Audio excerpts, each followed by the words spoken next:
Hello everyone, welcome to today's The Hindu Analysis. My name is Sai Ram Sampatrao. ఈ రోజు Hindu analysis start చేసే ముందు ఒక చిన్న విషయం అమ్మ. సో మీరు స్క్రీన్ మీద చూస్తున్నటువంటి బ్యూటిఫుల్ పీడిఎఫ్ మీకు కావాలి అంటే చక్కగా మన టెలిగ్రామ్ ఛానల్లో జాయిన్ అవ్వండి.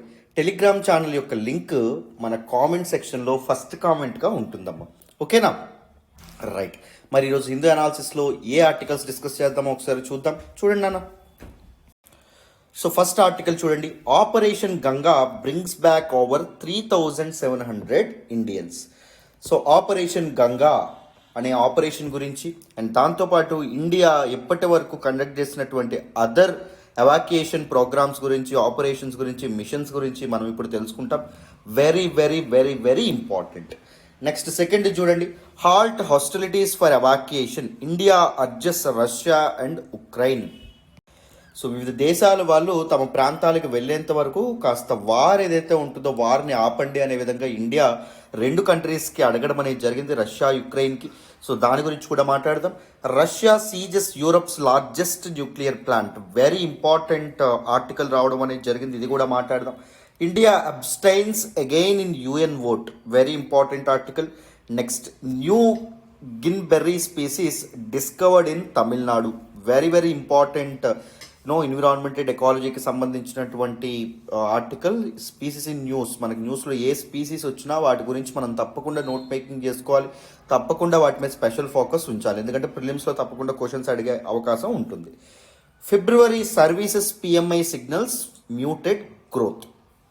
సో నిన్న కాక మొన్న ఆల్రెడీ దిస్ మ్యానుఫ్యాక్చరింగ్ పిఎంఐ గురించి న్యూస్లో రావడం అనేది జరిగింది. దిస్ ఈజ్ సర్వీసెస్ పిఎంఐ గురించి వచ్చింది. ఒకసారి బ్యాక్గ్రౌండ్ నుంచి డీటెయిల్డ్గా ఇది కూడా మాట్లాడదాం, మీకు ఈజీగా అర్థమవుతుంది, జాగ్రత్తగా వినండి. ఈరోజు మన అనాలిసిస్ మొదలు పెట్టే ముందు ఒక చిన్న మాట అండి. సో ఇన్ని ఆర్టికల్స్ డీటెయిల్గా కవర్ చేయడానికి, దాంతోపాటు in detail in depth PDF తయారు చేయడానికి చాలా ఎఫర్ట్స్ ఉంటాయి, చాలా టైం పడుతుంది, చాలా హార్డ్ వర్క్ ఉంటుంది. If you really want to acknowledge your efforts, please do hit that big fat like button and explanation ఎలా ఉందనేది కూడా కామెంట్ చేయండి. మీ ఫ్రెండ్స్ అండ్ ఫెలో ఆస్పిరెంట్స్తో కూడా మన వీడియోస్ని షేర్ చేసుకోండి వీలు కుదిరితే. ఓకేనా? రైట్ అన్న. ఒక చిన్న అనౌన్స్మెంట్ మన కోర్సెస్ గురించి చేసుకున్న తర్వాత మనం చక్కగా మన హిందూ అనాలిసిస్లోకి వెళ్ళిపోదాం. వినండి అమ్మా. ఈ రోజు హిందూ అనాలిసిస్ స్టార్ట్ చేసే ముందు చిన్న అనౌన్స్మెంట్ అమ్మా. మన యూపీఎస్సీ ఇన్ఫినిటీ న్యూ బ్యాచ్ మనం ఏప్రిల్ 1 నుంచి చక్కగా మొదలు పెడుతున్నాం. లైవ్ అండ్ రికార్డెడ్ క్లాసెస్ కి మీకు యాక్సెస్ అనేది ఉంటుంది. డీటెయిల్డ్ గా ఇన్ డెప్త్ బేసిక్స్ నుంచి ఎక్స్ప్లెయిన్ చేయడం జరుగుతుంది. మన ఇన్స్టిట్యూట్ యొక్క flagship and premium course. Fee ఇప్పుడు కేవలం 60,000 రూపీస్ మాత్రమే ఉంది. 60,000 రూపీస్ ఒకేసారి కట్టాలా? కట్టక్కర్లేదు. నెలకి 5,000 చొప్పున చక్కగా మీరు హాయిగా పే చేసుకునేటటువంటి అవకాశం మీకు కల్పిస్తున్నాం. మీరే ఆలోచించండి, మన టీచింగ్ మీద కానీ, మన ఇన్స్టిట్యూట్ మీద కానీ, మనం ఇచ్చే క్వాలిటీ మీద కానీ ఎంత నమ్మకం లేకపోతే ఇన్ని ఇన్స్టాల్మెంట్స్ 12 ఇన్స్టాల్మెంట్స్ ఇస్తాం. ఎందుకంటే మీకు ఒక నెలలో టీచింగ్ నచ్చకపోయింది అనుకోండి, you will just skip, right? అవునా కదా?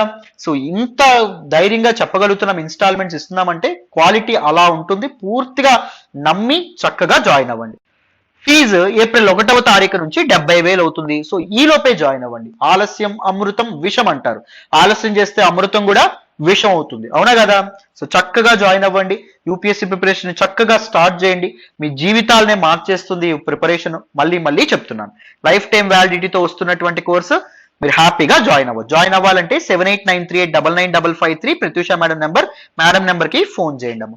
UPSC NCERT foundation course fee present 15,000 మాత్రమే. వర్డ్ టు వర్డ్ డీటెయిల్డ్ గా ఇన్ డెప్త్ చెప్పడం అనేటటువంటి జరుగుతుంది. One thing I'm very proud of our courses is NCERT foundation course అండి. చాలా ఇన్ డెప్త్ ఇన్ డీటెయిల్ చెప్పడం అనేది జరుగుతుంది. ఒక్క ఎన్సీఆర్టీ ఫౌండేషన్ కోర్సుతో మీరు అన్ని రిఫరెన్స్ బుక్స్ అనేటటువంటివి చక్కగా పూర్తి స్థాయిలో మీరు అర్థం చేసుకుంటారు. నాది హామీ, నేను మళ్ళీ చెప్తున్నాను, పూర్తిగా నమ్మకంతో పూర్తి ధైర్యంగా చెప్తున్నాను. ఎందుకంటే అంత ఇన్ డెప్త్ ఒక ఎమోషన్తో చక్కగా కవర్ చేయడం అనేది జరిగింది. దీని యొక్క ఫీజు కూడా 20,000 అవుతుంది 1 ఏప్రిల్ నుంచి. సో ఈ లోపే జాయిన్ అవ్వండి. లైఫ్ టైం వ్యాలిడిటీ వస్తుంది. ఎన్సీఆర్టీ ఫౌండేషన్ కోర్స్ కూడాను. ఓకేనా? మెజారిటీ ఆఫ్ ద క్లాసెస్ నేను సురేష్ సార్ హ్యాండిల్ చేస్తాం. మీరు హ్యాపీగా జాయిన్ అవ్వచ్చు. ఓకేనా? ఒక్కసారి మన ఆఫ్లైన్ క్లాసెస్ గురించి తెలుసుకుని వెంటనే హిందూ అనాలిసిస్ లోకి వెళ్ళిపోదాం. I'm very sorry for the delay. వినండి. రైట్, మరి మీ అందరికీ గుడ్ న్యూస్ అమ్మా. చాలా మంది స్టూడెంట్స్ సార్ హైదరాబాద్ లో కూడా మన ఇన్స్టిట్యూట్ పెట్టొచ్చు కదా, మన యూపీఎస్సీ ఇన్ఫినిటీ లాంచ్ చేయొచ్చు కదా అని చెప్పి అడుగుతున్నారు. ఎస్, మన యూపీఎస్సీ ఇన్ఫినిటీ భాగ్యనగరానికి కూడా వచ్చేస్తుంది. కొత్త బ్యాచ్ యొక్క క్లాసెస్ 6th ఏప్రిల్ నుంచి మొదలవ్వడం అనేటటువంటిది జరుగుతుంది. ఓకేనా, అశోక్ నగర్ లోనే మన బ్రాంచ్ ఉంటుంది. So with in 1 or 2 weeks మేము బ్రాంచ్ డీటెయిల్స్, అడ్రస్ డీటెయిల్స్ కూడా మీతో షేర్ చేస్తాము. ఈ లోపు ఎవరైనా జాయిన్ అవ్వాలి అంటే చక్కగా మీరు మన హైదరాబాద్ ఇన్స్టిట్యూట్ కోసం అడ్మిషన్స్ ఓపెన్ అయినాయి, చక్కగా మీరు జాయిన్ అవ్వచ్చు. ఎక్కడైనా ఏ ప్లేస్ లో అయినా మన ఇన్స్టిట్యూట్ యొక్క ఫ్లేవర్ మిస్ అవ్వదు. డీటెయిల్డ్ గా, ఇన్ డెప్త్, ఓపిక్ గా ప్రతి ఫ్యాకల్టీ కేర్ తీసుకొని చెప్పడం అనేటటువంటిది జరుగుతుంది. గుర్తుపెట్టుకోండి, యూపీఎస్సీ ఇన్ఫినిటీ హైదరాబాద్ లో మాత్రమే ఉంటుందా? మనకి విశాఖపట్నంలో కూడా ఉంది, శ్రీకాకుళంలో కూడా యూపీఎస్సీ ఇన్ఫినిటీ ఆఫ్లైన్ క్లాసెస్ అనేవి జరుగుతున్నాయి.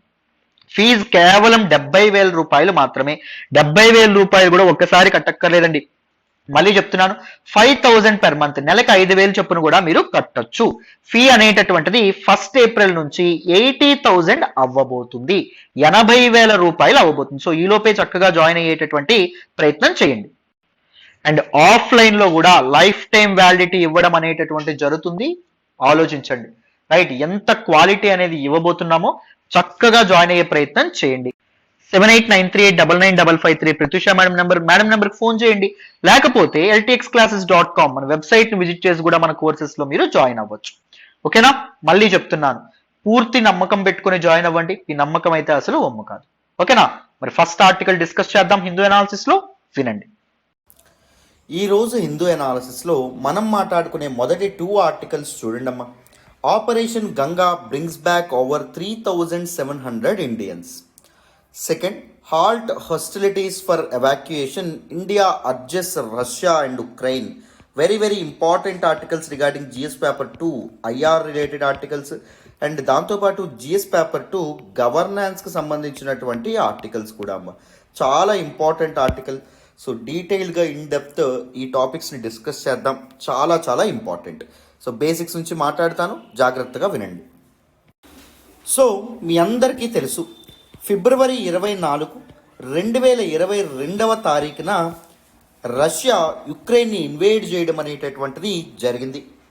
రైట్, దాని గురించి మనం స్పెషల్గా వీడియో కూడా చేసుకున్నాం. ఎందుకు ఇన్వేడ్ చేసింది ఏంటి అనేటటువంటి విషయాలు కూడా మనం డీటెయిల్గా ఒక వీడియోలో మాట్లాడుకున్నాం. అండ్ చాలాసార్లు ముందు హిందూ అనాలిసిస్లో కూడా మనం దాని గురించి మాట్లాడుకోవడం అనేటటువంటిది జరిగింది. సో ఫిబ్రవరి 24, 2022 రష్యన్ ప్రెసిడెంట్ అయినటువంటి వ్లాడిమిర్ పుతిన్ ఉక్రెయిన్లో సైనిక చర్య, మిలిటరీ ఆపరేషన్కి పాల్పడబోతున్నామని అనౌన్స్ చేసిన తర్వాత రష్యా నుంచి ఉక్రెయిన్లోకి బాంబ్స్, షెల్లింగ్స్ అనేటటువంటివి మొదలైనవి. రష్యన్ ఆర్మీ ఉక్రెయిన్లోకి ప్రవేశించడం అనేటటువంటిది జరిగింది. From the eastern front and Belarus యొక్క సపోర్ట్తో రష్యా నార్థన్ ఫ్రంట్ నుంచి కూడా ఉక్రెయిన్ మీద అటాక్ చేయడం మొదలుపెట్టింది. అండ్ దాంతోపాటు 2014లో అది ఆక్రమించుకున్నటువంటి క్రిమియా ఏదైతే ఉంటుందో, క్రిమియా నుంచి కూడా even from the southern side కూడా సో ఉక్రెయిన్లోకి తమ బలగాలు ఏవైతే ఉంటాయో, తమ ఆర్మ్ ఫోర్సెస్ ఏవైతే ఉంటాయో వాటిని మోహరిస్తుంది. అండ్ దాంతోపాటు దిస్ పర్టికులర్ మోల్దోవా ఏదైతే ఉంటుందో ఇది కూడా రష్యా యొక్క ఎలై కాబట్టి ఇటువైపు నుంచి కూడా ఉక్రెయిన్ మీద విరుచుకుపడడం అనేటటువంటిది జరుగుతుంది. సో బాంబ్స్, అటాక్స్ ఏవైతే ఉంటాయో అవన్నీ చాలా సివియర్ రేంజ్లో ఉండడం అనేటటువంటిది జరుగుతుంది. మెజారిటీ ఆఫ్ ద పార్ట్స్ని రష్యన్ ఆర్మీ తన కంట్రోల్లోకి తెచ్చుకోవడం అనేటటువంటిది జరుగుతుంది. కానీ ఇక్కడ apparent point of concern for India ఏంటి అంటే, అఫ్ కోర్స్ ఎకానమీ మీద వీటన్నింటి మీద ఇంపాక్ట్ పడుతుంది. That is not apparent, right. క్లియర్గా ఎదురుగా మనకు కనిపించేటటువంటి ప్రాబ్లం ఏంటి అంటే Indian students who are stranded in Ukraine అమ్మ. సో యుక్రెయిన్లో చాలామంది భారత విద్యార్థులు ఇరుక్కుపోవడం అనేది జరిగింది. చాలామంది మెడికల్ కోర్సెస్ చేయడానికి, మెడికల్ యూనివర్సిటీస్లో జాయిన్ అవ్వడానికి దీస్ పర్టికులర్ ఈస్టర్న్ యూరోపియన్ నేషన్స్కి వెళ్ళడం అనేటటువంటిది జరుగుతుంది. ఎందుకు అంటే ఇండియాతో పోలిస్తే అక్కడ మెడికల్ కోర్సెస్ చేయడం చాలా ఎఫోర్డబుల్ అనేటటువంటి ఉద్దేశంతో. అండ్ దాంతోపాటు దీస్ కట్ ఆఫ్ మార్క్స్ ఏవైతే ఉంటాయో అవి కూడా తక్కువ వస్తే సరిపోతుంది, రైట్. సో అక్కడ మెడికల్ కాలేజెస్లో అడ్మిషన్ చాలా తక్కువ కాస్ట్కి అండ్ దాంతోపాటు చాలా తక్కువ మార్క్స్ వస్తే, కట్ ఆఫ్ వస్తే అడ్మిషన్ వస్తుంది. కాబట్టి చాలామంది అక్కడికి వెళ్ళి మెడికల్ కోర్సెస్ చేయాలని చెప్పి అనుకుంటున్నారు. So this particular war on ఉక్రెయిన్లో చాలామంది భారత విద్యార్థులు ఇరుక్కుపోవడం అనేటటువంటిది జరిగిందమ్మా. మెయిన్లీ రష్యాకి దగ్గరగా ఉన్నటువంటి ఈ ప్రాంతాలు కార్కివ్ అండ్ దాంతోపాటు సుమి అనేటటువంటి ప్రాంతాలు ఏవైతే ఉన్నాయో అక్కడ చాలామంది ఇరుక్కుపోవడం అనేటటువంటిది జరిగింది. సో ఫిబ్రవరి 24 పుతిన్ యుక్రెయిన్ని ఇన్వేడ్ చేస్తున్నట్టు ప్రకటిస్తే ఫిబ్రవరి 25 ఇండియన్ గవర్నమెంట్ ఒక ఎవాక్యుయేషన్ ప్రోగ్రామ్తో ముందుకు రావడం అనేటటువంటిది జరిగింది. దాని పేరు ఏంటి అంటే operation Ganga. So operation Ganga ద్వారా అక్కడ చిక్కున్నటువంటి 20,000 మంది భారతీయుల్ని స్వదేశానికి తీసుకొచ్చేటటువంటి ప్రయత్నం సెంట్రల్ గవర్నమెంట్ తలపెట్టడం అనేటటువంటిది జరిగింది. సో ఇప్పుడు వరకు సుమారు 3,700కు పైగా ఇండియన్స్ని 17 స్పెషల్ ఫ్లైట్స్లో యుక్రెయిన్ నుంచి తరలించడం అనేటటువంటిది జరిగిందంట as part of operation Ganga అని చెప్పి మనకి చెప్తున్నారు, రైట్. కానీ డైరెక్ట్గా యుక్రెయిన్ నుంచి తీసుకొస్తున్నారంటే యుక్రెయిన్ ఎయిర్ స్పేస్ అనేది క్లోజ్డ్ అండి. సో ఇప్పుడు భారత విద్యార్థులు ఎవరైతే ఇండియాకి రావాలనుకుంటున్నారో they have to come all along this border, western border. So they should reach to Poland or Slovakia or Hungary, right, or Romania. ఈ బార్డర్స్ ఏవైతే ఉంటాయో ఇక్కడికి వాళ్ళు చేరుకోవాలి. ఇక్కడికి చేరుకుంటే అక్కడ ఉన్నటువంటి మన ఎంబసీ సిబ్బంది ఎవరైతే ఉంటారో వాళ్ళు స్పెషల్ ఫ్లైట్స్ ద్వారా పోలాండ్ నుంచి, స్లోవాకియా నుంచి, హంగేరీ నుంచి, రొమానియా నుంచి మన భారతీయుల్ని మన దేశానికి తరలించడం అనేటటువంటిది జరుగుతుందన్నమాట. కానీ ఉక్రెయిన్లో ఇంటర్నల్ ట్రాన్స్పోర్ట్ మాత్రం మన గవర్నమెంట్ ఆఫ్ ఇండియా అరేంజ్ చేయలేకపోతుంది ఇప్పటికీ. That is a serious criticism. మరి బార్డర్స్ వరకు వీళ్ళు ఎలా వస్తారు అని చెప్పి అపోజిషన్ పార్టీస్ గవర్నమెంట్ని క్రిటిసైజ్ చేయడం అనేటటువంటిది జరుగుతుంది. సో మనం ఛాలెంజెస్ అండ్ క్రిటిసిజం గురించి తర్వాత మాట్లాడదాం. అండ్ దాంతోపాటు ఇప్పటి వరకు హిస్టరీలో evacuation programmes government of India launch చేసినటువంటి ఎవాక్యుయేషన్ ప్రోగ్రామ్స్ గురించి కూడా మాట్లాడదాం. మీకు డీటెయిల్గా ఎక్స్ప్లెయిన్ చేస్తాను, వినండి. సో ముందు operation Ganga. What is this programme? It is an evacuation mission by government of India. Evacuation అంటే పీపుల్ని ఒక ప్రాంతం నుంచి ఇంకొక ప్రాంతానికి తరలించడానికి తీసుకొచ్చినటువంటి మిషన్ అమ్మ. Why? To bring back all the Indians stranded in Ukraine. యుక్రెయిన్లో ఇరుక్కుపోయినటువంటి అందరు భారతీయుల్ని భారతదేశానికి తరలించడానికి సుమారు 20,000 మంది భారత విద్యార్థులు యుక్రెయిన్లో వాళ్ళు ఇరుక్కుపోవడం అనేటటువంటిది జరిగింది. దీనిలో భాగంగా ఇండియన్ ఎవాక్యుయేషన్ ఫ్లైట్స్ ఏవైతే ఉంటాయో అవి యుక్రెయిన్ యొక్క వెస్టర్న్ నైబర్స్ అయినటువంటి రొమానియా, హంగేరీ, పోలాండ్, స్లోవాకియా నుంచి ఆపరేట్ అవుతున్నాయి. సో అక్కడి నుంచి భారతీయుల్ని తరలించడం అనేటటువంటి జరుగుతుంది, భారతదేశానికి తీసుకురావడం జరుగుతుంది. వెరీ ఇంపార్టెంట్, గుర్తుపెట్టుకోండి. But what are the challenges with evacuation process? Evacuation process కోసం ఇవన్నీ అరేంజ్ చేసేటటువంటి బ్యూరోక్రాట్స్ వీళ్ళందరూ చాలా కష్టపడాల్సి ఉంటుందండి. మినిస్టర్స్ వీళ్ళందరూ మనం చాలా ఈజీగా ఇంట్లో కూర్చొని హ్యాపీగా మాట్లాడేస్తాం, క్రిటిసైజ్ చేసేస్తాం. కానీ ఇలాంటి ఒక కాన్ఫ్లిక్ట్ జోన్ ఏదైతే ఉంటుందో అక్కడ నుంచి ఇరుక్కున్నటువంటి పీపుల్ని సురక్షితంగా మన స్వదేశానికి తీసుకురావడం అంత ఈజీ కాదు. చాలా ప్లానింగ్ అనేటటువంటిది అవసరం, చాలా డెసిషన్ మేకింగ్ స్కిల్స్ అనేవి అక్కడ చాలా అవసరం. సో మెయిన్ ఛాలెంజెస్ ఈ ఎవాక్యుయేషన్ ప్రాసెస్లో ఏమున్నాయి అంటే అడ్వైజరీస్ అండ్ కమ్యూనికేషన్. ఈ ఎవాక్యుయేషన్ ప్రోగ్రామ్స్ని స్టార్ట్ చేయడం కంటే ముందు గవర్నమెంట్ అక్కడ చిక్కుకున్నటువంటి పీపుల్కి సరైనటువంటి అడ్వైజరీస్ ఇవ్వాలి, సరిగ్గా కమ్యూనికేట్ చేయాలి. సో కమ్యూనికేషన్ సర్వీసెస్ ఏవైతే ఉంటాయో అవి తప్పకుండా అవైలబుల్గా ఉండేటట్టు చూసుకోవాలి. ఏ ప్రభుత్వమైనా ఎక్కడి నుంచి ఎక్కడికి వెళ్తే మంచిది, ఏ హెల్ప్ లైన్ సెంటర్స్కి ఫోన్ చేస్తే మంచిది, ఇలాంటి విషయాలు ఎప్పటికప్పుడు చిక్కుకున్నటువంటి భారతీయులకు చెప్తూ ఉండాలి. Locating and identifying. సో ఎక్కడ భారతీయులు ఎక్కువ కాన్సన్ట్రేటెడ్గా ఉన్నారు అంటే ఎక్కువ మంది ఎక్కడ నివసిస్తూ ఉండడం అని, ఏ ప్రాంతంలో ఉంటున్నారు అనే విధంగా లొకేట్ చేయగలగాలి. అండ్ దాంతోపాటు వాళ్ళని ఐడెంటిఫై చేయడానికి ముఖ్యంగా ఈ బ్యూరోక్రాట్స్ ఎవరైతే ఉంటారో వాళ్ళకి ఆ దేశం మీద జాగ్రఫికల్గా పట్టనేటటువంటిది ఉండాలి. అండ్ దాంతోపాటు ఆ దేశం యొక్క నైసర్గిక స్వరూపం, భౌగోళిక స్వరూపం ఏదైతే ఉంటుందో దాని మీద కంప్లీట్గా కమాండ్ అనేటటువంటిది ఉండాలమ్మ. Logistics and route planning. And దాంతోపాటు ఒక ప్రాంతం నుంచి వేరే ప్రాంతానికి వాళ్ళకి తరలించడానికి లాజిస్టిక్స్ సపోర్ట్ కూడా తప్పకుండా అవసరం. అండ్ దాంతోపాటు రూట్ కూడా ప్లాన్ చేయాలి. ఎందుకంటే ఎక్కడ ఎక్స్ట్రీమిస్ట్ ఉంటారు, ఎక్కడ కాన్ఫ్లిక్ట్ అనేటటువంటి జరుగుతుంది, ఆ ప్రాంతాలని తప్పించి వేరే ప్రాంతాల గుండా వీళ్ళని తీసుకొచ్చే ప్రయత్నం చేయాలి. Permissions and safe passage. So వీళ్ళు చాలా ఇప్పుడు ఇలాంటి వార్ ఆన్ రీజన్ టైమ్స్ ఏవైతే ఉంటాయో ఆ టైంలో చాలా టోల్ గేట్స్ కానీ ఇవన్నీ ఉండడం అనేటటువంటి జరుగుతుంది. సో ఆ సమయంలో ఏం చేయాలి? చెక్ పోస్టులు వీటన్నింటినీ త్వరగా దాటడానికి పర్మిషన్స్ తీసుకోవాలి. అండ్ సేఫ్ పాసేజ్ని కూడా ఎన్ష్యూర్ చేయాలి. Diplomatic contacts and navigating complex geopolitics. If you see, మీరు ఇప్పుడు ఈ ఇష్యూలో ఉంటే మనం యుక్రెయిన్ రష్యాతో మాట్లాడటమే కాదు, మనకు పక్కన ఉన్నటువంటి పోలాండ్, స్లోవాకియా, హంగేరీ, రొమానియా వీళ్ళతో కూడా మనకి మంచి కాంటాక్ట్స్ అనేటటువంటి ఉండాలి. మినిస్ట్రీ ఆఫ్ ఎక్స్టర్నల్ అఫైర్స్ ఎప్పటికప్పుడు వీళ్ళతో సంప్రదిస్తూ ఉండడం అనేటటువంటి జరగాలి. అండ్ దాంతోపాటు ఈ కాంప్లెక్స్ జియోపొలిటికల్ ఇష్యూస్ ఏవైతే ఉంటాయో వాటిని దాటుతూ రావాలి. అంటే ఇప్పుడు సపోజ్ మీరు దీనిగా చూసుకుంటే మనకి పైన ఉన్నటువంటి యుక్రెయిన్కి పైన ఉన్నటువంటి బెలారస్ రష్యాకి సపోర్ట్ చేస్తుంది, ఇక్కడ మోల్దోవా కూడా రష్యాకి సపోర్ట్ చేస్తుంది. సో గవర్నమెంట్కి కరెక్ట్గా తెలియాలి. సో మోల్దోవా మనకి ఫ్రెండ్ అయినప్పటికీ, బెలారస్ మనకి ఫ్రెండ్ అయినప్పటికీ, సో బెలారస్ గుండా వెళ్ళడం కరెక్ట్ కాదు అని చెప్పి సరైన నిర్ణయం అనేటటువంటిది తీసుకోవాలి. అర్థమైందా? మనకి బెలారస్తో మంచి రిలేషన్సే ఉన్నాయి, కానీ మనం బెలారస్ గుండా వెళ్తున్నామా అంటే వెళ్ళట్లేదు. Because they are also involved in this particular conflict. కాబట్టి సో ఇలాంటి కాంప్లెక్స్ సిచ్యువేషన్స్ ఏవైతే ఉన్నాయో వాటిని నావిగేట్ చేసుకుంటూ గవర్నమెంట్స్, బ్యూరోక్రాట్స్ ఎవరైతే ఉంటారో వాళ్ళు ఆలోచించాలండి. సో రేపొద్దున మీరు కూడా బ్యూరోక్రాట్స్ అవ్వబోతున్నారమ్మా. రేపొద్దున మీరు కూడా ఇలాంటి ఎవాక్యుయేషన్ ప్రోగ్రామ్స్ వీటన్నిటిని చేపట్టేటటువంటి అవకాశం ఉంటుంది. So you need to understand these challenges, you need to assess these challenges, right? So ఇప్పుడు నా కామెంట్ సెక్షన్లో చెప్పండి, మీరు ఆ పొజిషన్లో ఉంటే ఎవాక్యుయేషన్ ప్రోగ్రామ్ని ఇంకెలా తీర్చిదిద్దుతారు? What are your insights in to this evacuation programme? చెప్పండి, ఎంతవరకు బాగా చెప్తారో చూద్దాం.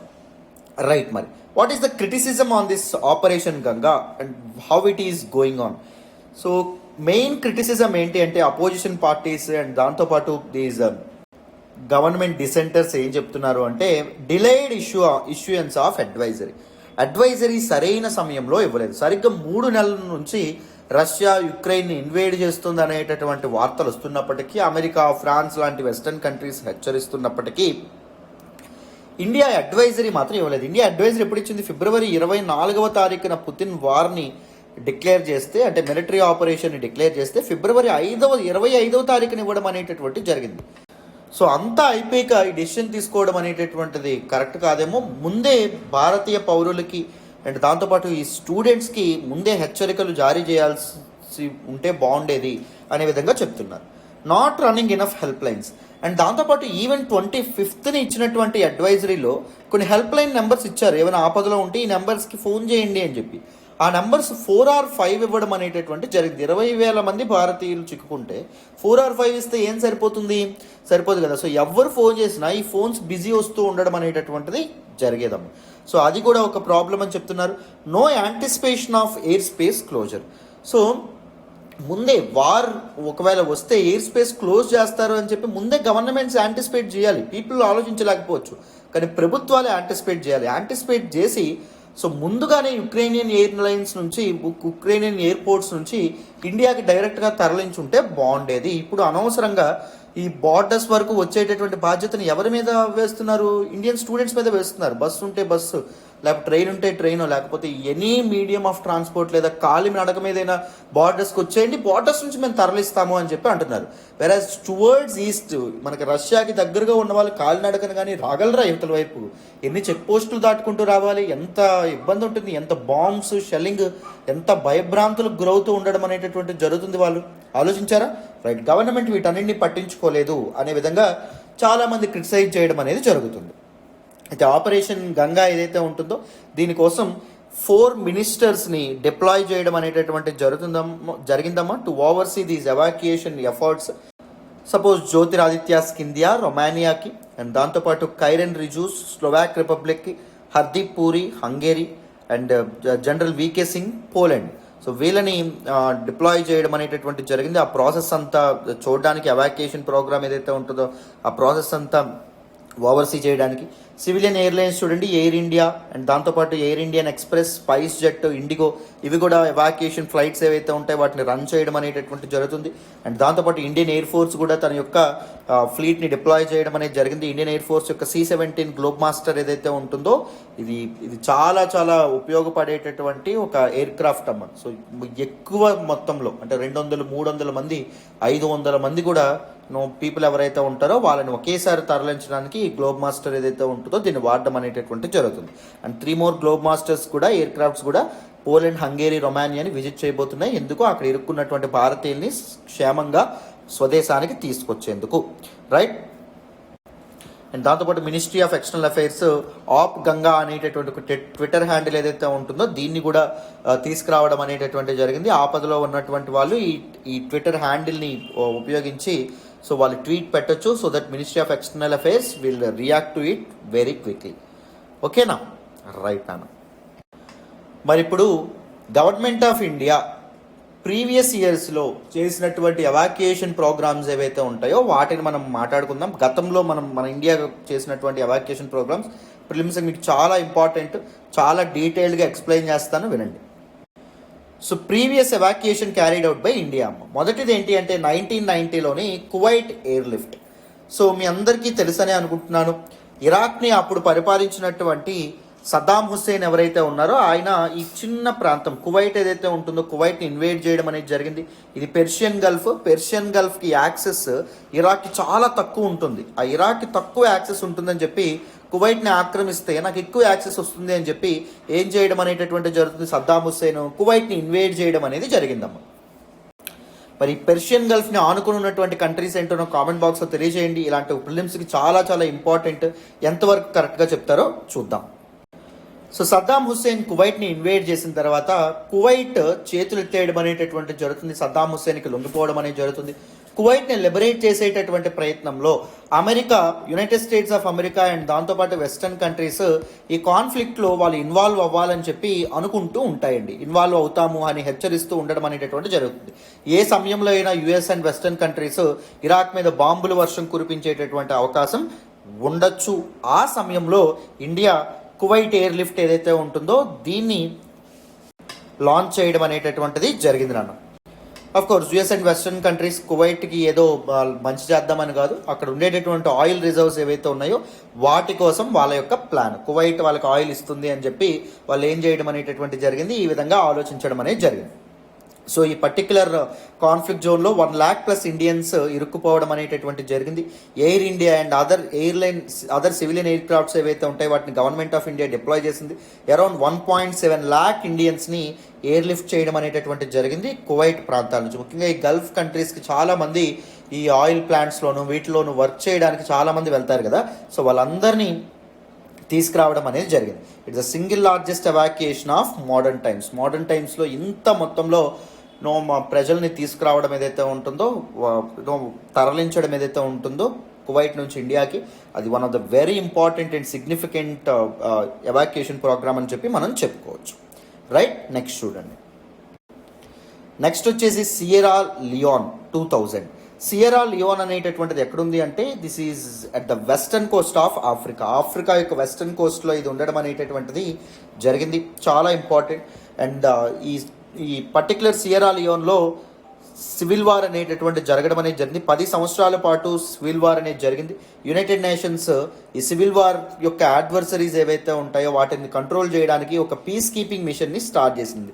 మన సియరా లియోన్లో పీస్ కీపింగ్ అనేటటువంటిది, శాంతి అనేటటువంటిది ఎన్షూర్ చేయడానికి.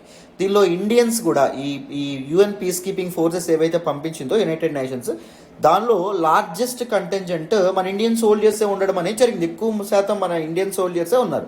సో లోకల్ మిలిషియా వాళ్ళు ఏం చేశారు, మొత్తం యుఎన్ పీస్ కీపర్స్ 222 మందిని వాళ్ళు ఇది చేయడం అనేటటువంటి జరిగింది, నిర్బంధించడం అనేటటువంటి జరిగింది సుమారు 2 నెలల వరకు. సో అప్పుడు ఇండియన్ ఎయిర్ ఫోర్స్ ఒక ఎవాక్యుయేషన్ ప్రోగ్రామ్ ఏదైతే ఉంటుందో దాన్ని లాంచ్ చేసి అక్కడ ఇరుక్కున్నటువంటి ఇండియన్ పీస్ కీపింగ్ ఫోర్సెస్ ఏవైతే ఉన్నాయో ఆ కంటింజెంట్ ఫోర్స్ ఏదైతే ఉంటుందో దాన్ని సేఫ్గా ఇండియాకి తీసుకురావడం అనేటటువంటిది జరిగిందాం. రైట్, ఇది కూడా one of the very important evacuation programme అని చెప్పి మనం చెప్పుకోవచ్చు. నెక్స్ట్ చూడండి, ఆపరేషన్ రెయిన్బో అండ్ క్యాస్టర్ 2004. 2004 అనేటటువంటి సంవత్సరం one of the very disastrous year అని చెప్పి చెప్పుకోవచ్చు. ఎందుకంటే ఇండియన్ ఓషన్లో సునామీ అనేటటువంటిది రావడం అనేది జరిగింది. ఇక్కడ సుమత్రా ఐలాండ్స్ ఏవైతే ఉంటాయో అక్కడ ఒక అండర్ వాటర్ వాల్కనో ఏదైతే ఉంటుందో అది బద్దలవ్వడం వల్ల సునామీ అనేటటువంటిది రావడం అనేది జరిగింది. So Sri Lanka, Maldives, India, eastern Coast of Africa, వీటన్నింటికి eastern Coast of Africa కూడా ఇది ఎఫెక్ట్ చేయడం అనేటటువంటిది జరిగింది. సో ఆ సమయంలో ఇండియా అనేటటువంటిది ఆపరేషన్ రెయిన్బో స్టార్ట్ చేయడం అనేటటువంటిది జరిగింది. ఎందుకు అంటే to bring back standard Indians from శ్రీలంకలో ఇరుక్కుపోయినటువంటి భారతీయుల్ని మళ్ళీ స్వదేశానికి తీసుకురావడం కోసం. అండ్ దాంతోపాటు ది సైలెంట్ నేషన్ ఆఫ్ శ్రీలంకకి హ్యుమానిటేరియన్ అసిస్టెన్స్ ఏదైతే ఉంటుందో దాన్ని అందించడం. సో సేఫ్ డ్రింకింగ్ వాటర్ కానీ, మెడిసిన్స్ కానీ, సో ది సప్లైస్ ఏవైతే ఉంటాయో వాటన్నింటినీ ఇండియా అందించడం మొదలుపెట్టింది. అలాగే ఆపరేషన్ క్యాస్టర్ కూడా అదే సంవత్సరం మనం స్టార్ట్ చేసాం. ఎందుకు అంటే to bring back standard Indians from Maldives ఏవైతే ఉంటాయో అక్కడ నుంచి ఇండియన్స్ భారతీయులు అక్కడ ఇరుక్కుపోయినటువంటి భారతీయుల్ని మనం మన దేశానికి తీసుకురావడం కోసం అండ్ దాంతోపాటు మాల్దీవ్స్ కూడా హ్యుమానిటేరియన్ అసిస్టెన్స్ అనేటటువంటిది అందించడం కోసం. సో ఈ ఆపరేషన్స్తో India has provided humanitarian assistance and disaster relief to its friendly nations, HADR అని చెప్పి అనడం అనేది జరుగుతుంది. సో ఇలాంటివి మీరు వాడుతూ ఉండాలి ఎగ్జామ్స్లో. Humanitarian assistance and disaster relief తన ఫ్రెండ్లీ నేషన్స్కి ఇండియా అందించడం అనేటటువంటిది జరిగిందాం, రైట్. సో ఇది operation rainbow and operation castor. Operation rainbow is related to Sri Lanka, operation castor is related to Maldives. Very important. Next చూడండి. నెక్స్ట్ వచ్చేసి ఆపరేషన్ సుకూన్ అమ్మ. ఆపరేషన్ సుకూన్ని 2006లో లాంచ్ చేయడం అనేటటువంటిది జరిగింది. దీనికి ఫేమస్గా ఏమని చెప్పి అంటారు అంటే బీరట్ సీ లిఫ్ట్ అనేటటువంటి పేరుతో కూడా పిలుస్తారు. సో ఇక్కడ మనకి వెస్ట్ ఏషియా మ్యాప్ ఏదైతే ఉంటుందో అది మీరు చూడొచ్చు. సో ఇక్కడ చూడండి ఇజ్రాయిల్ పైన ఉన్నటువంటి లెబనాన్ మీకు కనిపిస్తూ ఉంటుంది. నేను జూమ్ చేస్తాను. ఇది ఈజిప్ట్ పక్కనే చూడండి. ఇది ఈజిప్టా చూడండి, నేను అదే చెప్తున్నాను. ఈజిప్ట్ పక్కనే మనకి ఇజ్రాయిల్ అనేటటువంటిది ఉంటుంది. ఇజ్రాయిల్ పైన మీకు ఇక్కడ లెబనాన్ ఏదైతే ఉంటుందో లెబనాన్ కనిపిస్తుందా, లెబనాన్ యొక్క క్యాపిటలే బీరట్లో లాస్ట్ ఇయర్ కాకుండా ముందే 2020లో ఒక పెద్ద బ్లాస్ట్ అనేటటువంటి జరిగింది. లెబనాన్ బ్లాస్ట్ 2020 అని చెప్పి యూట్యూబ్లో సెర్చ్ చేయండి. సో ఘోరమైన బ్లాస్ట్ ఒకటి జరగడం అనేటటువంటి జరిగింది అక్కడ, రైట్. మనం అప్పుడు 2020లో నేను హిందూ అనాలిసిస్లో కూడా ఆ ఇష్యూ ఏదైతే ఉంటుందో దాన్ని చెప్పడం అనేది జరిగింది. Very very important. సో ఇంకొన్ని జాగ్రఫికల్ ఆస్పెక్ట్స్ చెప్తాను చూడండి. సో దిస్ వన్ ఏదైతే ఉంటుందో ఇది డెడ్ సీ అమ్మ. డెడ్ సీ ఈ శాండ్విచ్డ్ బిట్వీన్ ఇజ్రాయిల్ అండ్ దాంతోపాటు Jordan. Very very important. These are Golan Heights. Golan mountains అక్కడ ఉండడం అనేటటువంటి జరుగుతుంది. గోలన్ హైట్స్లో ఆరిజినేట్ అయినటువంటి one of the very important river ఏంటి అంటే రివర్ జార్డాన్ ఇలా వచ్చి డెడ్ సీ ఏదైతే ఉంటుందో డెడ్ సీలో కలవడం అనేటటువంటిది జరుగుతుంది. చాలా ఇంపార్టెంట్. ఇజ్రాయిల్ యొక్క ఇంటర్నేషనల్ రికగ్నైజ్డ్ క్యాపిటల్ ఏంటి అంటే టెల్ అవీవ్ అమ్మ. చాలా important. But Israel treats Jerusalem as its own capital. So Jerusalem conflict రీజియన్గా ఉంది కాబట్టి ఇజ్రాయిల్ అండ్ ప్యాలెస్తీన్ మధ్య. సో జెరూసలేంని ఇంటర్నేషనల్గా ఎవరూ రికగ్నైజ్ చేయలేదు. ఇజ్రాయిల్ క్యాపిటల్గా టెల్ అవీవ్ని క్యాపిటల్గా రికగ్నైజ్ చేయడం అనేటటువంటిది జరిగింది. Very very important. అయితే చూడండి, పైన లెబనాన్ యొక్క క్యాపిటలే బీరట్ సీ లిఫ్ట్ ఏదైతే ఉంటుందో అది మన ఇండియన్ నేవీ చేపట్టడం అనేటటువంటి జరిగింది. ఏం జరిగింది అప్పుడు 2006లో అంటే there was a military conflict between Israel and Hezbollah. So Israel ఫోర్సెస్కి అండ్ లెబనాన్కి చెందినటువంటి ఒక ఎక్స్ట్రీమిస్ట్ గ్రూప్ అమ్మ. దాని పేరు ఏంటి అంటే హెజ్బుల్లా. వీళ్ళకి మధ్య ఏంటి మొదలైంది, ఒక మిలిటరీ కాన్ఫ్లిక్ట్ అనేటటువంటిది మొదలైంది. అండ్ అప్పుడు అక్కడ చిక్కున్నటువంటి భారతీయుల్ని మన ఇండియాకి తీసుకురావడానికి one of the largest naval rescue mission అనేటటువంటిది మనం చేయడం అనేటటువంటిది జరిగింది. ఇండియన్ నేవీ టాస్క్ ఫోర్స్ ఏదైతే ఉంటుందో ఇట్ ఎవాక్యుయేటెడ్ అబౌట్ 2280 పీపుల్. అక్కడ చెక్కున్నటువంటి 2280 మంది ప్రజలని మనం ఇక్కడికి ఇండియాకి తీసుకురావడం అనేది జరిగింది. అందులో ఇండియన్సే లేరు, ఇంకా నేపాల్ అండ్ శ్రీలంకకి చెందినటువంటి సామాన్య ప్రజలు ఎవరైతే ఉన్నారో సివిలియన్స్ని కూడా మనం తీసుకురావడం అనేటటువంటిది జరిగింది. ఈ విధంగా మన ఫ్రెండ్లీ కంట్రీస్కి ఎవాక్యుయేషన్ ప్రోగ్రామ్స్లో కూడా మనం హెల్ప్ చేయడం అనేటటువంటిది జరిగింది. నెక్స్ట్ ఇంపార్టెంట్ ఆపరేషన్ చూద్దాం చూడండి. Operation safe coming 2011. సో 2011లో ఏం జరగడం అనేటటువంటిది జరిగింది, అరబ్ స్ప్రింగ్ ఏదైతే ఉంటుందో అది స్టార్ట్ అవ్వడం అనేది జరిగింది. అరబ్ స్ప్రింగ్ ఎక్కడ స్టార్ట్ అయింది, middle east north African nations ఏవైతే ఉంటాయో అక్కడ స్టార్ట్ అవ్వడం అనేటటువంటిది జరిగింది. This is pro democratic movements అమ్మ. Arab spring is simply series of pro democratic movements. So ఆ ప్రాంతాలు మిడిల్ ఈస్ట్ అండ్ దాంతోపాటు దిస్ పర్టికులర్ నార్త్ ఆఫ్రికన్ ప్రాంతాలని కొన్ని సంవత్సరాలుగా డిక్టేటర్ రూలర్స్ నియంతలు ఎవరైతే ఉంటారో వాళ్ళు పాలించడం అనేది జరిగేది 20 ఏళ్ల పాటు 25 ఏళ్ల పాటు. సో ఆ లీడర్స్కి ఆ నాయకులకి ఎగనెస్ట్గా డెమోక్రసీని ఎన్షూర్ చేసేటటువంటి ప్రయత్నంలో భాగంగా పీపుల్ వాళ్ళ మీద రివోల్ట్ చేశారు. దీనికి అమెరికా లాంటి వెస్టర్న్ కంట్రీస్ కూడా సపోర్ట్ చేయడం అనేటటువంటి జరిగింది. ఎందుకు, this is series of movements to establish democracy కదా, ప్రజాస్వామ్యాన్ని ఎస్టాబ్లిష్ చేయడానికి కదా. సో డెమోక్రసీ అనేటటువంటిది అమెరికా ఎప్పుడు అడ్వకేట్ చేస్తుంది కదా, అమెరికా ఎప్పుడు ప్రపంచ దేశాలకి చెప్తూ ఉంటుంది కదా. సో అందుకే వాళ్ళు కూడా సపోర్ట్ చేయడం అనేటటువంటిది జరిగింది. సో అలాగే దిస్ నార్త్ ఆఫ్రికన్ నేషన్ అయినటువంటి లిబియాలో కూడా సివియర్ ఒక సివిల్ వార్ అనేటటువంటిది మొదలవ్వడం అనేటటువంటిది జరిగింది as part of Arab spring. దాన్నే మనం లిబియన్ సివిల్ వార్ అని చెప్పి అంటాం. ఈ అరబ్ స్ప్రింగ్ ఎక్కడ స్టార్ట్ అయిందంటే తునీషియాలో స్టార్ట్ అవుతుందమ్మా. తునీషియా నుంచి మిగిలిన ప్రాంతాలకి విస్తరించడం అనేది జరుగుతుంది, రైట్. సో లిబియా కూడా లిబియాను అప్పుడు పరిపాలించినటువంటి డిక్టేటర్ గదాఫీ ఎవరైతే ఉన్నారో ఆయన్ని పదవి నుంచి దించేయడానికి అక్కడ సివిల్ వార్ అనేటటువంటిది జరుగుతూ ఉంటుంది. సో ఆ కాన్ఫ్లిక్ట్లో 15,000కు పైగా ఇండియన్ సిటిజన్స్ అక్కడ ఇరుక్కుపోయారు. So government of India Indian naval షిప్స్ని, చార్టర్డ్ షిప్స్ని, Air India and Indian air force యొక్క ఎయిర్ క్రాఫ్ట్స్ని డిప్లాయ్ చేసి సక్సెస్ఫుల్గా వీళ్ళందరినీ ఇండియాకి తిరిగి తీసుకురావడం అనేటటువంటిది జరిగింది. Very important. Next operation Maitri 2015. So 2015లో మీ అందరికీ తెలుసని అనుకుంటున్నాను, నేపాల్ ఒక సివియర్ ఎర్త్క్వేక్ని, ఒక పెద్ద భూకంపాన్ని ఫేస్ చేయడం అనేటటువంటిది జరిగింది. సో అప్పుడు ఇండియా ఆ సమయంలో ఆపరేషన్ మైత్రి చేపడిందండి. ఇది ఒక joint army air force operation. So మొత్తం 5,000 మంది భారతీయుల్ని మనం ఇండియాకి తిరిగి తీసుకురావడం అనేది జరిగింది in both military and civilian planes. So మొత్తం ఇండియన్ ఆర్మీ ఇండియన్సే కాకుండా 170 foreign nationals from US, UK, Russia, Germany, ఈ ఫారిన్ కంట్రీస్కి చెందినటువంటి పీపుల్ని కూడా సక్సెస్ఫుల్గా అక్కడ నుంచి ఎవాక్యుయేట్ చేయడం అనేటటువంటిది జరిగింది. ఇలా మనం ఎప్పుడు వేరే కంట్రీస్కి కూడా ఈ ఎవాక్యుయేషన్ ప్రోగ్రామ్స్లో హెల్ప్ చేసేవాళ్ళం on moral grounds. So this is operation Maitri. Next చూడండి. నెక్స్ట్ వచ్చేసి ఆపరేషన్ రాహత్ 2015లోనే చేయడం అనేటటువంటి జరిగింది. 2015లో యమన్ సివిల్ వార్ ఏదైతే ఉంటుందో ట్రిగ్గర్ అవ్వడం అనేటటువంటి జరిగింది. ఎవరెవరి మధ్య? యమన్ గవర్నమెంట్ అండ్ దాంతోపాటు హౌదీ రెబల్స్ మధ్య. తొందరగానే ఇది ఒక రీజనల్ కాన్ఫ్లిక్ట్గా కూడా ఎదగడం అనేది జరిగింది. ఎందుకంటే యమన్ గవర్నమెంట్కి సౌదీ అరేబియా హెల్ప్ చేయడం మొదలు పెడితే షియాస్ అయినటువంటి హౌదీస్కి ఇరాన్ ఏదైతే ఉంటుందో ఇరాన్ కూడా హెల్ప్ చేయడం మొదలుపెట్టింది. నేను యమన్ సివిల్ వార్ గురించి ఆల్రెడీ ఒక వీడియో చేస్తున్నాను. ఎవరికైనా తెలియకపోతే యమన్ క్రైసిస్ ఎల్టీఎక్స్ క్లాస్ అని చెప్పి యూట్యూబ్లో సెర్చ్ చేయండి. నేను డీటెయిల్గా ఇన్డెప్త్ బ్యాక్గ్రౌండ్ నుంచి బేసిక్స్ నుంచి ఆ పర్టికులర్ వీడియోలో ఈ ఇష్యూని ఎక్స్ప్లెయిన్ చేయడం అనేటటువంటిది జరిగింది. సో యమన్ సివిల్ వార్ జరిగినప్పుడు సుమారు 5,000 మంది భారతీయులు అక్కడ ఇరుక్కుపోవడం అనేటటువంటి జరిగింది. ఈ ఆపరేషన్ రాహత్లో భాగంగా ఇండియా ఈ స్ట్రాండెడ్ ఇండియన్స్ ఎవరైతే ఉన్నారో, అంటే అక్కడ ఇరుక్కుపోయినటువంటి భారతీయులు and 960 foreign nationals from 41 countries, 41 దేశాలకు చెందినటువంటి 960 ఫారిన్ నేషనల్స్ని కూడా అక్కడ నుంచి ఎవాక్యుయేట్ చేయడం అనేటటువంటిది జరిగింది. అక్కడ నుంచి తరలించడం అనేటటువంటిది జరిగింది. ఎక్కడి నుంచి? యమన్ నుంచి. యమన్ ఇదిగోండి ఇక్కడ ఉండడం అనేటటువంటిది జరుగుతుంది, right. Very very important. It is complex operation. మనం యమన్ నుంచి ఇక్కడ జిబోతి ఏదైతే ఉంటుందో జిబోతికి తీసుకొచ్చాం బాబ్ ఎల్ మండేబ్ స్ట్రైట్ ద్వారా. జిబోతి నుంచి మనం ఇలాగా ఇండియాకి తీసుకురావడం అనేటటువంటిది జరిగింది. It is very very complex operation, right. Next చూడండి. నెక్స్ట్ వన్ చూడండి, ఎవాక్యుయేషన్ ఫ్రమ్ బ్రసెల్స్ అమ్మ.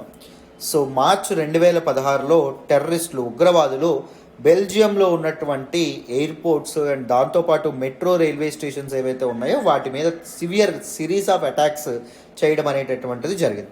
సో బ్రసెల్స్లో మొత్తం 242 మంది ఇండియన్స్ ఇరుక్కుపోతే అప్పుడు ఇండియా ఈ ఎవాక్యుయేషన్ ప్రోగ్రామ్ అనేటటువంటిది స్టార్ట్ చేసి జెట్ ఎయిర్వేస్ ఫ్లైట్ గుండా ఇండియన్స్ అందరినీ సురక్షితంగా మన ఇండియాకి తీసుకురావడం అనేటటువంటిది జరిగింది.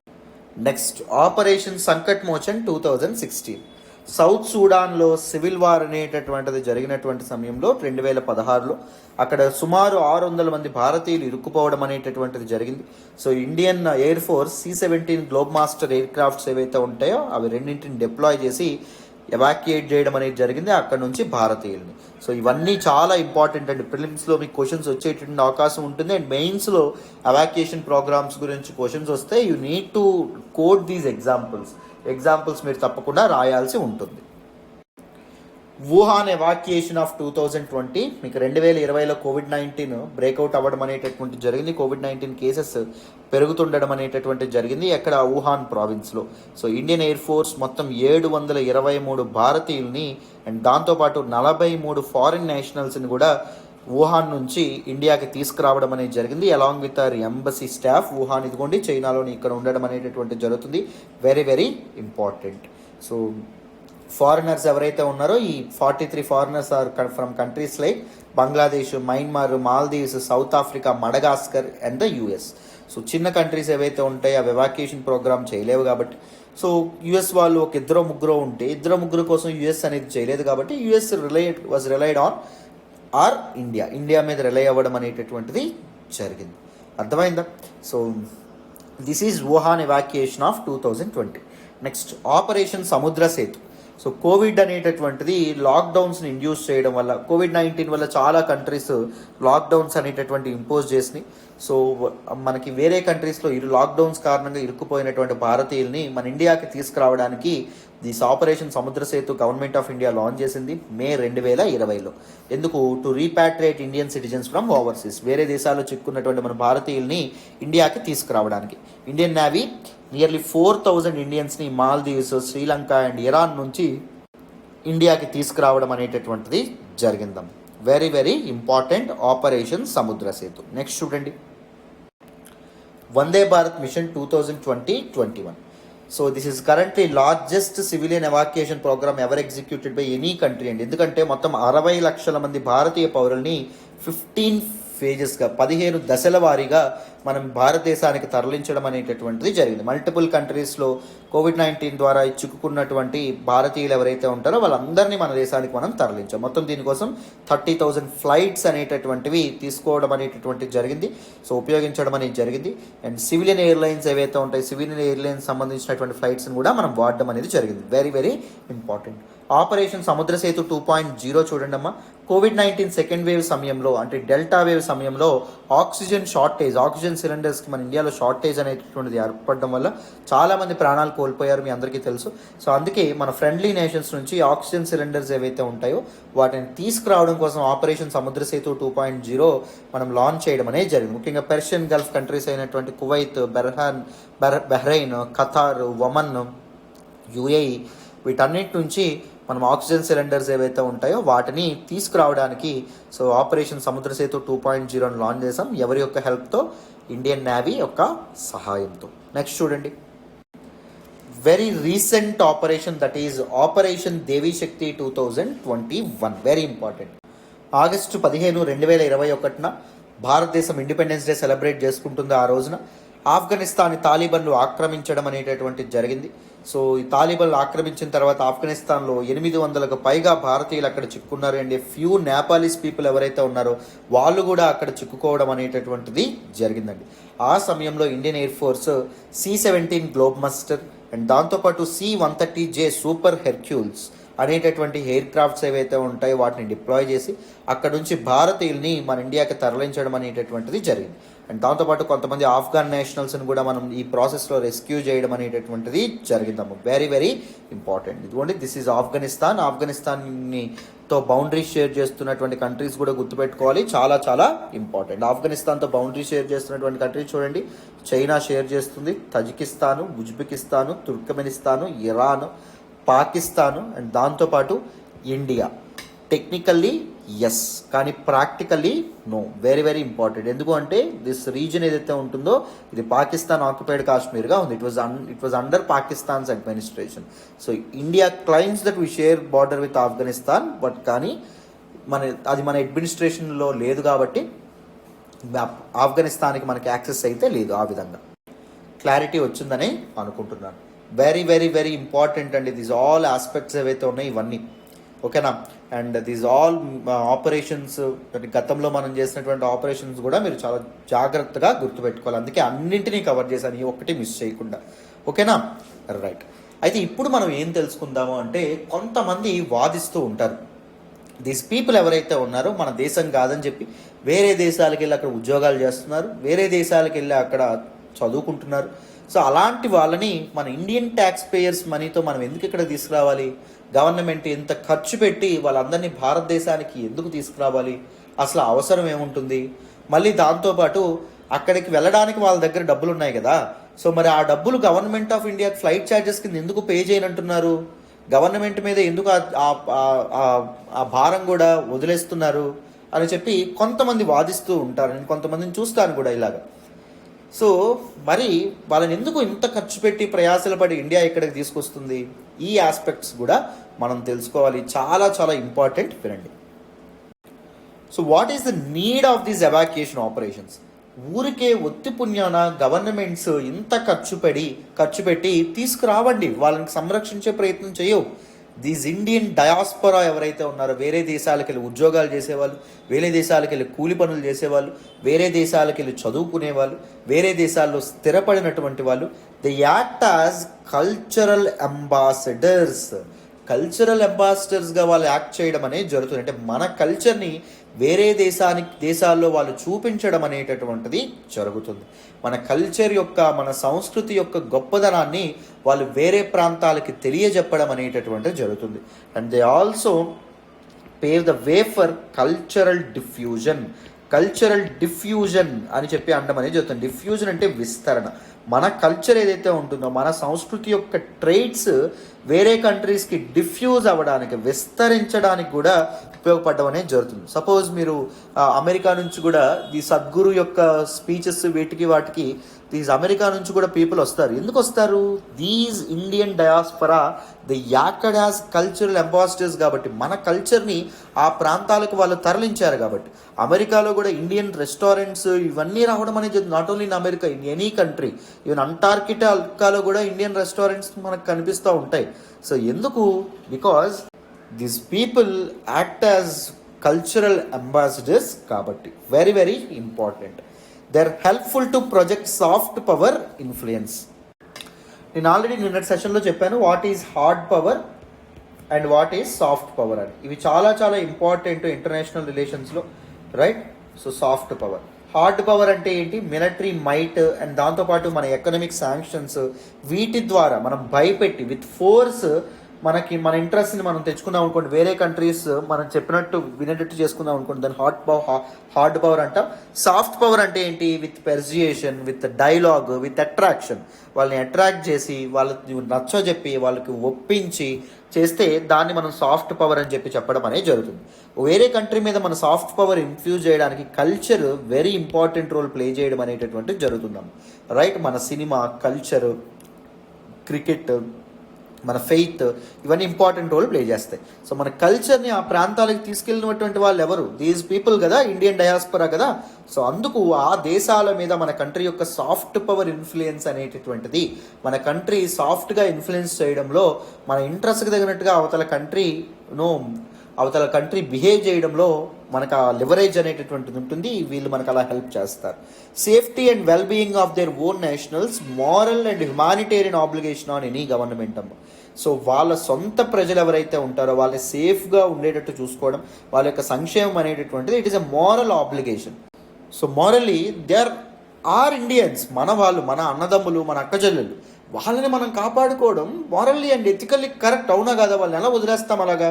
అలా మీ ఇష్టం, మీరు వెళ్ళారు కదా, యుద్ధం అయితే అయింది, చేస్తే చావండి అని ఎలా వదిలేస్తాం? మొదలే. And it's an humanitarian obligation as well. మన వాళ్ళనే కాదు, అక్కడ ఉండేది మనుషుల ప్రాణాలు కాపాడడం అనేటటువంటిది చాలా ఇంపార్టెంట్. హ్యూమన్ రైట్స్ అనేటటువంటివి ఇర్రెస్పెక్టివ్ ఆఫ్ ద నేషన్స్, ప్రతి ఒక్కరికి హ్యూమన్ రైట్స్ ఉంటాయి, జీవించేటటువంటి హక్కు ఉంటుంది. సో వాళ్ళందరినీ కాపాడడం అనేటటువంటిది ప్రతి ప్రభుత్వం మీద ఉన్న బాధ్యత, అది గుర్తుపెట్టుకోవాలి. Huge contribution to economy through remittances. And వీళ్ళని ఎందుకు ఇది చేయాలి అంటే, ఇండియన్ ట్యాక్స్ పేయర్స్ మనీతో వాళ్ళని ఎందుకు మనం కాపాడాలి అంటే అది చాలా తప్పమ్మా, చాలా చాలా చాలా తప్పు. రెమిటెన్సెస్ అంటే ఏంటి? వీళ్ళు అక్కడ ఉద్యోగాలు చేస్తూ ఇక్కడ ఉండేటటువంటి వాళ్ళ ఫ్యామిలీస్కి డబ్బులు పంపిస్తూ ఉంటారు. మీ ఇంట్లో ఎవరైనా అమెరికాలో ఉద్యోగాలు చేస్తారా? చేసేవాళ్ళు ఉంటే, ఆస్ట్రేలియాలో ఉద్యోగాలు చేసేవాళ్ళు ఉంటే వాళ్ళు ఏం చేస్తారు? ఇండియాకి చాలా మొత్తంలో డబ్బులు పంపిస్తారు. ఆ డబ్బు ఏదైతే ఉంటుందో, ఆ డబ్బు మన కరెంట్ అకౌంట్ డెఫిసిట్ ఏదైతే ఉంటుందో దాన్ని పోడ్చడానికి చాలా ఉపయోగపడుతుంది. అంతేందుకు ఈ రెమిటెన్సెస్ని ఇక్కడ ఉన్నటువంటి ఫ్యామిలీ మెంబర్స్ ఖర్చు పెడతారా? వీళ్ళు ఈ రెమిటెన్సెస్ని ఇక్కడ ఉన్న ఫ్యామిలీ మెంబర్స్ ఖర్చు పెట్టేటప్పుడు ఇండియన్ గవర్నమెంట్కి ట్యాక్స్ వస్తాయి లేదా, పన్ను వస్తుందా లేదా, పన్ను ద్వారా డబ్బు వస్తుంది. They are very important contributors to our economy అండి. రెమిటెన్సెస్ ఉండడం అనేటటువంటిది మనకి చాలా ఇంపార్టెంట్. ఈ రెమిటెన్సెస్ ద్వారా మన ఫారెన్ ఎక్స్చేంజ్ రిజర్వ్స్ ఏవైతే ఉంటాయో అవి కూడా మెరుగుపడతాయి. అంటే మన దగ్గర వేరే దేశాల కరెన్సీ కూడా ఉండడం అనేటటువంటిది రేపు పొద్దున్న క్రైసిస్ సమయంలో మన ఇంపోర్ట్స్ని మనం ఫినాన్స్ చేసుకోవడానికి కూడా ఉపయోగపడుతుంది. మనం దిగుమతులకి మనం డబ్బులు, ఇప్పుడు మన శ్రీలంక ఉంది, శ్రీలంక ఎందుకు ఇబ్బంది పడుతుంది? ఫారెన్ ఎక్స్చేంజ్ రిజర్వ్స్ లేవు. వేరే దేశాల నుంచి ఇంపోర్ట్ చేసుకుంటే తిరిగి వాళ్ళకి డబ్బులు చెల్లించడానికి వీళ్ళ దగ్గర డబ్బులు లేవు. సో అలాంటి పరిస్థితులు రాకుండా ఈ రెమిటెన్సెస్ కూడా చాలా ఉపయోగపడతాయి. And act as pressure group on host foreign governments. So ఇది మనం చాలా సింపుల్ ఎగ్జాంపుల్ ద్వారా తెలుసుకోవచ్చు. యునైటెడ్ స్టేట్స్ ఆఫ్ అమెరికాలో అక్కడ ఉండేటటువంటి ఇండియన్స్ ఎవరైతే ఉంటారో వాళ్ళు యునైటెడ్ స్టేట్స్ ఆఫ్ అమెరికా ఎలక్షన్స్లో కానీ పాలిటిక్స్లో కానీ చాలా ఇన్ఫ్లుయెన్స్ చూపిస్తూ ఉంటారు, చాలా ఇంపార్టెంట్ రోల్ ప్లే చేస్తూ ఉంటారు. సో ఇప్పుడు మీరు గమనించండి, క్యాట్సా శాంక్షన్స్ మనం ఆల్రెడీ మాట్లాడుకోవడం అనేటటువంటి జరిగింది. క్యాట్సా ఆంక్షలు, countering American adversaries to sanctions act అని చెప్పి అంటాం. సో అమెరికన్ యాడ్వర్సరీస్ ఎవరు అంటే ఇరాన్ ఒకటి, అండ్ దాంతోపాటు రష్యా ఒకటి, అండ్ దాంతోపాటు నార్త్ కొరియా. సో వీళ్ళతో ఎవరైనా అమెరికన్ ఎలైస్ ట్రేడ్ చేసుకుంటే వాళ్ళ మీద అమెరికా ఆంక్షలు వేసే విధంగా తీసుకొచ్చినటువంటి చట్టం. అర్థమైంది? అమెరికా ఎలైస్ సపోజ్ ఇండియా లాంటి కంట్రీస్ వీళ్ళతో ట్రేడ్ ఏమైనా చేస్తే వాళ్ళ మీద, ఇండియా మీద ఇప్పుడు ఏం చేస్తుంది, అమెరికా ఆంక్షలనే వేస్తుంది. సో మనం రష్యా నుంచి ఏం చేస్తున్నాం, S-400 ఏవైతే ఉన్నాయో S-400 మిసైల్స్ అనేటటువంటి ఇంపోర్ట్ చేసుకుంటున్నాం. ఇంపోర్ట్ చేసుకుంటున్నప్పుడు దేర్ వర్ అప్రహెన్షన్స్, ఆందోళనలు ఉన్నాయి. ఏంటి, ఇండియా మీద అమెరికా ఈ countering American adversaries through sanctions act ద్వారా ఈ క్యాట్సా శాంక్షన్స్ ఆంక్షలు అనేవి విధిస్తుందేమో అనేటటువంటి ఆందోళనలు అనేవి రీసెంట్ టైమ్స్లో ఉన్నాయి. సో ఇప్పుడు ఏం జరిగింది అంటే అమెరికాలో ఉన్నటువంటి డిఫరెంట్ స్టేట్స్ యొక్క సెనేటర్స్ ఎవరైతే ఉంటారో, ఏ స్టేట్స్లో ఇండియన్ పాపులేషన్ ఎక్కువగా ఉంది అనుకుంటున్నారో ఈ సెనేటర్స్ అందరూ ఫెడరల్ గవర్నమెంట్కి రిక్వెస్ట్ల మీద రిక్వెస్ట్లు పెట్టడం, యుఎస్ కాంగ్రెస్కి రిక్వెస్ట్ల మీద రిక్వెస్ట్లు పెట్టడం స్టార్ట్ చేశారు. ఎందుకు, క్యాట్సా ఆంక్షలు ఇండియా మీద వేయకూడదు అని చెప్పి. ఇండియా మీద వేశారు అంటే ఏం జరుగుతుంది, సో అక్కడ ఉండేటటువంటి ఇండియన్స్ వీళ్ళకి ఓటేయకపోవచ్చు ఈ సెనేటర్స్కి నెక్స్ట్ ఎలక్షన్స్లో. పొలిటికల్గా వాళ్ళకి అది పొలిటికల్ సూసైడ్ అవ్వచ్చు. లేకపోతే మా తరపున చూడండి, ఇండియా తరపున మేము మాట్లాడాము అని చెప్పి అక్కడ ఉన్నటువంటి ఇండియన్ డయాస్పోరాకి చెప్పడానికైనా అవ్వచ్చు, రైట్, చూపించుకోవడానికైనా అవ్వచ్చు. అర్థమైందా? సో హోస్ట్ ఫారిన్ గవర్నమెంట్స్ ఏవైతే ఉన్నాయో అక్కడ ఉన్నటువంటి ఫారిన్ గవర్నమెంట్స్లో these people can also act as pressure groups అండి. అర్థమైందా? Very very very important. And దాంతోపాటు ఈ ఎవాక్యుయేషన్ ప్రోగ్రామ్స్ ఏవైతే ఉంటాయో అవి కండక్ట్ చేయడం వల్ల it will project India's strength, India's power. So evacuation program it is very complex program, మీరు ఎప్పుడైనా గుర్తుపెట్టుకోండి, వెరీ కాంప్లెక్స్ ప్రోగ్రామ్. సో ఇది ప్రతి కంట్రీ ఇది చేయలేదు. అర్థమైందా? Only US, UK, China, Russia, లేకపోతే ఇండియా ఇలాంటి ఒక సూపర్ పవర్ కంట్రీస్ ఏవైతే ఉంటాయో, economically viable super power countries ఏవైతే ఉంటాయో అవి మాత్రమే ఇలాంటివి చేయగలవు. నువ్వు ఇప్పుడు ఇక్కడ నుంచి వెళ్ళి ఎక్కడో కువైటో లేకపోతే ఎక్కడో ఉక్రెయిన్ నుంచి నువ్వు ఎవాక్యుయేషన్ ప్రోగ్రామ్స్ చేసావు అంటే world will see you as a super power. అవునా కదా? వరల్డ్కి నీ హార్డ్ పవర్ నువ్వు ప్రొజెక్ట్ చేస్తున్నావు అంటే నా దగ్గర ఇంత స్ట్రెంగ్త్ ఉంది, రేపు పొద్దున నా మీద అటాక్ చేయడానికి ఆలోచించే ముందు జాగ్రత్తగా ఆలోచించుకోండి. ఇంకొక 1కి 10 సార్లు ఆలోచించండి. You are promoting deterrence, you are discouraging them to attack you. అర్థమైందా? నీ బలాన్ని నువ్వు చూపిస్తున్నావు, నీ బలాన్ని నువ్వు ఎగ్జిబిట్ చేస్తున్నావు, నీ స్ట్రెంత్ నువ్వు ప్రొజెక్ట్ చేస్తున్నావు అనే విధంగా మనం అర్థం చేసుకోవచ్చు. సో ఇవన్నీ very very important factors. So this is the need for these evacuation operations. So చాలా సమయం తీసుకున్నాం. దిస్ ఫస్ట్ ఆర్టికల్ని చాలా డీటెయిల్గా ఎక్స్ప్లెయిన్ చేసుకున్నాం. మీకు చాలా చక్కగా డీటెయిల్గా ఇన్ డెప్త్ అర్థమైందని అనుకుంటున్నాను this particular topic, right. This is ఇదొక్కటి మీకు ఉంటే సరిపోతుంది. సో దీని మీద ప్రిలిమ్స్లో అయినా మెయిన్స్లో అయినా ఎవాక్యుయేషన్ ప్రోగ్రామ్స్ గురించి క్వశ్చన్స్ వస్తే మీరు ఈజీగా రాయగలరు. ఓకేనా నాన్న? మరి నెక్స్ట్ ఆర్టికల్ మాట్లాడదాం, వినండి. ఈరోజు హిందూ ఎనాలిసిస్లో మనం మాట్లాడుకునే నెక్స్ట్ ఆర్టికల్ చూడండి. India abstains again in UN vote. Very very important article regarding GS paper 2 international రిలేషన్స్లో మనం మాట్లాడతాం. ఈ ఆర్టికల్ నేను ద హిందూలోని ఢిల్లీ ఎడిషన్లో పేజ్ నెంబర్ 1 నుంచి సెలెక్ట్ చేసుకోవడం అనేటటువంటిది జరిగిందమ్మా. చాలా చాలా ఇంపార్టెంట్ ఆర్టికల్. అబ్స్టైన్స్ అంటే అర్థం ఏంటి అంటే టు స్టే అవే ఫ్రమ్ అని చెప్పి అంటారు, అంటే దూరంగా ఉండడం. సో ఓటింగ్కి గైర్హాజరైంది ఇండియా అని చెప్పి చెప్తున్నారు. సో రీసెంట్గా యునైటెడ్ నేషన్ సెక్యూరిటీ కౌన్సిల్ రెజల్యూషన్లో కానీ లేకపోతే యునైటెడ్ నేషన్ జనరల్ అసెంబ్లీ రెజల్యూషన్లో కానీ ప్రతి దగ్గర ఇండియా తన ఓట్నికి అబ్స్టైన్ అవుతూ రావడం అనేటటువంటి జరుగుతుంది. ఎందుకు అంటే ఒకవైపు ఎస్ చెప్పలేక ఇంకోవైపు నో చెప్పలేక. ఇప్పుడు రెజల్యూషన్కి సపోర్ట్గా ఓటేసింది అనుకోండి, రష్యాకి దూరం అయిపోతుంది. రెజల్యూషన్కి నో రిజెక్ట్ చేసింది అనుకోండి, యువతల వెస్ట్కి దూరం అయిపోతుంది. సో అందుకే ఇండియన్ ఫారెన్ పాలసీ ఇప్పుడు నాన్ అలైన్డ్గా ఉండడం అనేటటువంటిది జరిగింది. సో ఇండియా అసలు ఈ ఓటింగ్లో పార్టిసిపేట్ చేయాలని చెప్పి ఎంత మాత్రం అనుకోవట్లేదు. సో ఇప్పుడు తీసుకొచ్చినటువంటి యునైటెడ్ నేషన్స్ రెజల్యూషన్ ఏంటి అండ్ దాంతోపాటు ఇప్పుడు ఎందుకు న్యూస్లోకి వచ్చింది అన్నీ డీటెయిల్గా మాట్లాడదాం, వినండి అమ్మ. So India abstained on a vote at the United Nations Human Rights Council as the council decided to set up an international commission of inquiry into Russia's actions in Ukraine. So యుక్రెయిన్ని February 24, 2022 Russia invade చేయడం అనేటటువంటి జరిగింది. మీ అందరికీ తెలుసు. So ఈ రోజుకి సరిగ్గా 9 రోజులు అవుతుంది వార్ స్టార్ట్ అయ్యి. సో ఈ 9 రోజుల్లో ఎంతోమంది ప్రాణాలు కోల్పోవడం అనేటటువంటిది కూడా జరిగింది. సో రష్యా ఉక్రెయిన్లో వార్ క్రైమ్స్కి పాల్పడుతుందా, రష్యా యుక్రెయిన్లో హ్యూమన్ రైట్స్ వైలేషన్స్కి పాల్పడుతుందా అనేటటువంటి అంటే మాస్ డిస్ప్లేస్మెంట్ కానీ ఇలాంటి వాటికి పాల్పడుతుందా లేదా అని ఎంక్వైరీ చేసేందుకు ఒక ఇంటర్నేషనల్ కమిషన్ని ఏర్పాటు చేయాలి అని ఒక రెజల్యూషన్ తీసుకురావడం అనేటటువంటిది జరిగింది.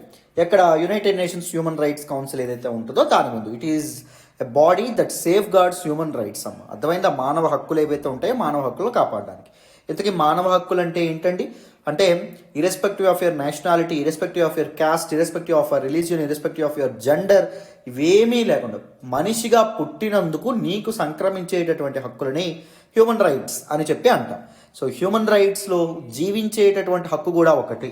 సో ఒత్తి పుణ్యానికి సామాన్యుల్ని మనకి రష్యా చంపేస్తుందా అనేటటువంటి విషయాల మీద కూడా ఎంక్వైరీ చేయడానికి ఒక కమిషన్ని ఏర్పాటు చేద్దాం అని చెప్పి ఒక రిజల్యూషన్ తీసుకొచ్చారు. ఈ కమిషన్ ఏర్పాటు చేయాలా వద్దా అని ఓటింగ్ పెడితే ఇండియా ఎస్ చెప్పలేదు, నో చెప్పలేదు, దూరంగా ఉండడం అనేటటువంటి జరిగింది. ఓటింగ్కి గైర్ హాజరు అవ్వడం అనేది జరిగింది. Now let us look at some important facts about UNHRC. UNHRC stands for the United Nations Human Rights Council. Amma, very very important. It is a United Nations body that fosters and protects human rights all over the world. So ప్రపంచంలో మానవ హక్కుల్ని కాపాడడానికి, మానవ హక్కులు ఏవైతే ఉంటాయో వాటిని promote చేయడానికి ఇది కృషి చేస్తుంది. 2006లో ఎస్టాబ్లిష్ చేయబడ్డం అనేటటువంటి జరిగింది. దీని యొక్క హెడ్ క్వార్టర్స్ జెనీవా, స్విట్జర్లాండ్లోని జెనీవాలో ఉండడం అనేటటువంటి జరిగింది. సో మొత్తం దీనిలో ఎంతమంది మెంబర్స్ ఉంటారంటే 47 మెంబర్స్ ఉంటారు. ఈ 47 మెంబర్స్ ఎలక్ట్ అవుతారండి. ఎక్కడి నుంచి? యునైటెడ్ నేషన్స్ జనరల్ అసెంబ్లీలో ఉన్నటువంటి members, United nations total members నుంచి ఈ 47 మెంబర్స్ 3 ఏళ్లకు ఒకసారి ఎన్నిక అవ్వడం అనేటటువంటిది జరుగుతుంది అనే రీజనల్ బేసిస్. ఈ రీజన్ నుంచి ఎంతమంది ఉండాలి, ఈ రీజన్ నుంచి ఎంతమంది ఉండాలి, there will be regional reservation. So దాన్ని బట్టి దీనికి ఎన్నిక అవ్వడం అనేటటువంటిది జరుగుతుంది. సో ప్రెజెంట్ ఇప్పుడు తీసుకొచ్చినటువంటి యుఎన్హెచ్ఆర్సీ రెజల్యూషన్ చూడండి అమ్మా.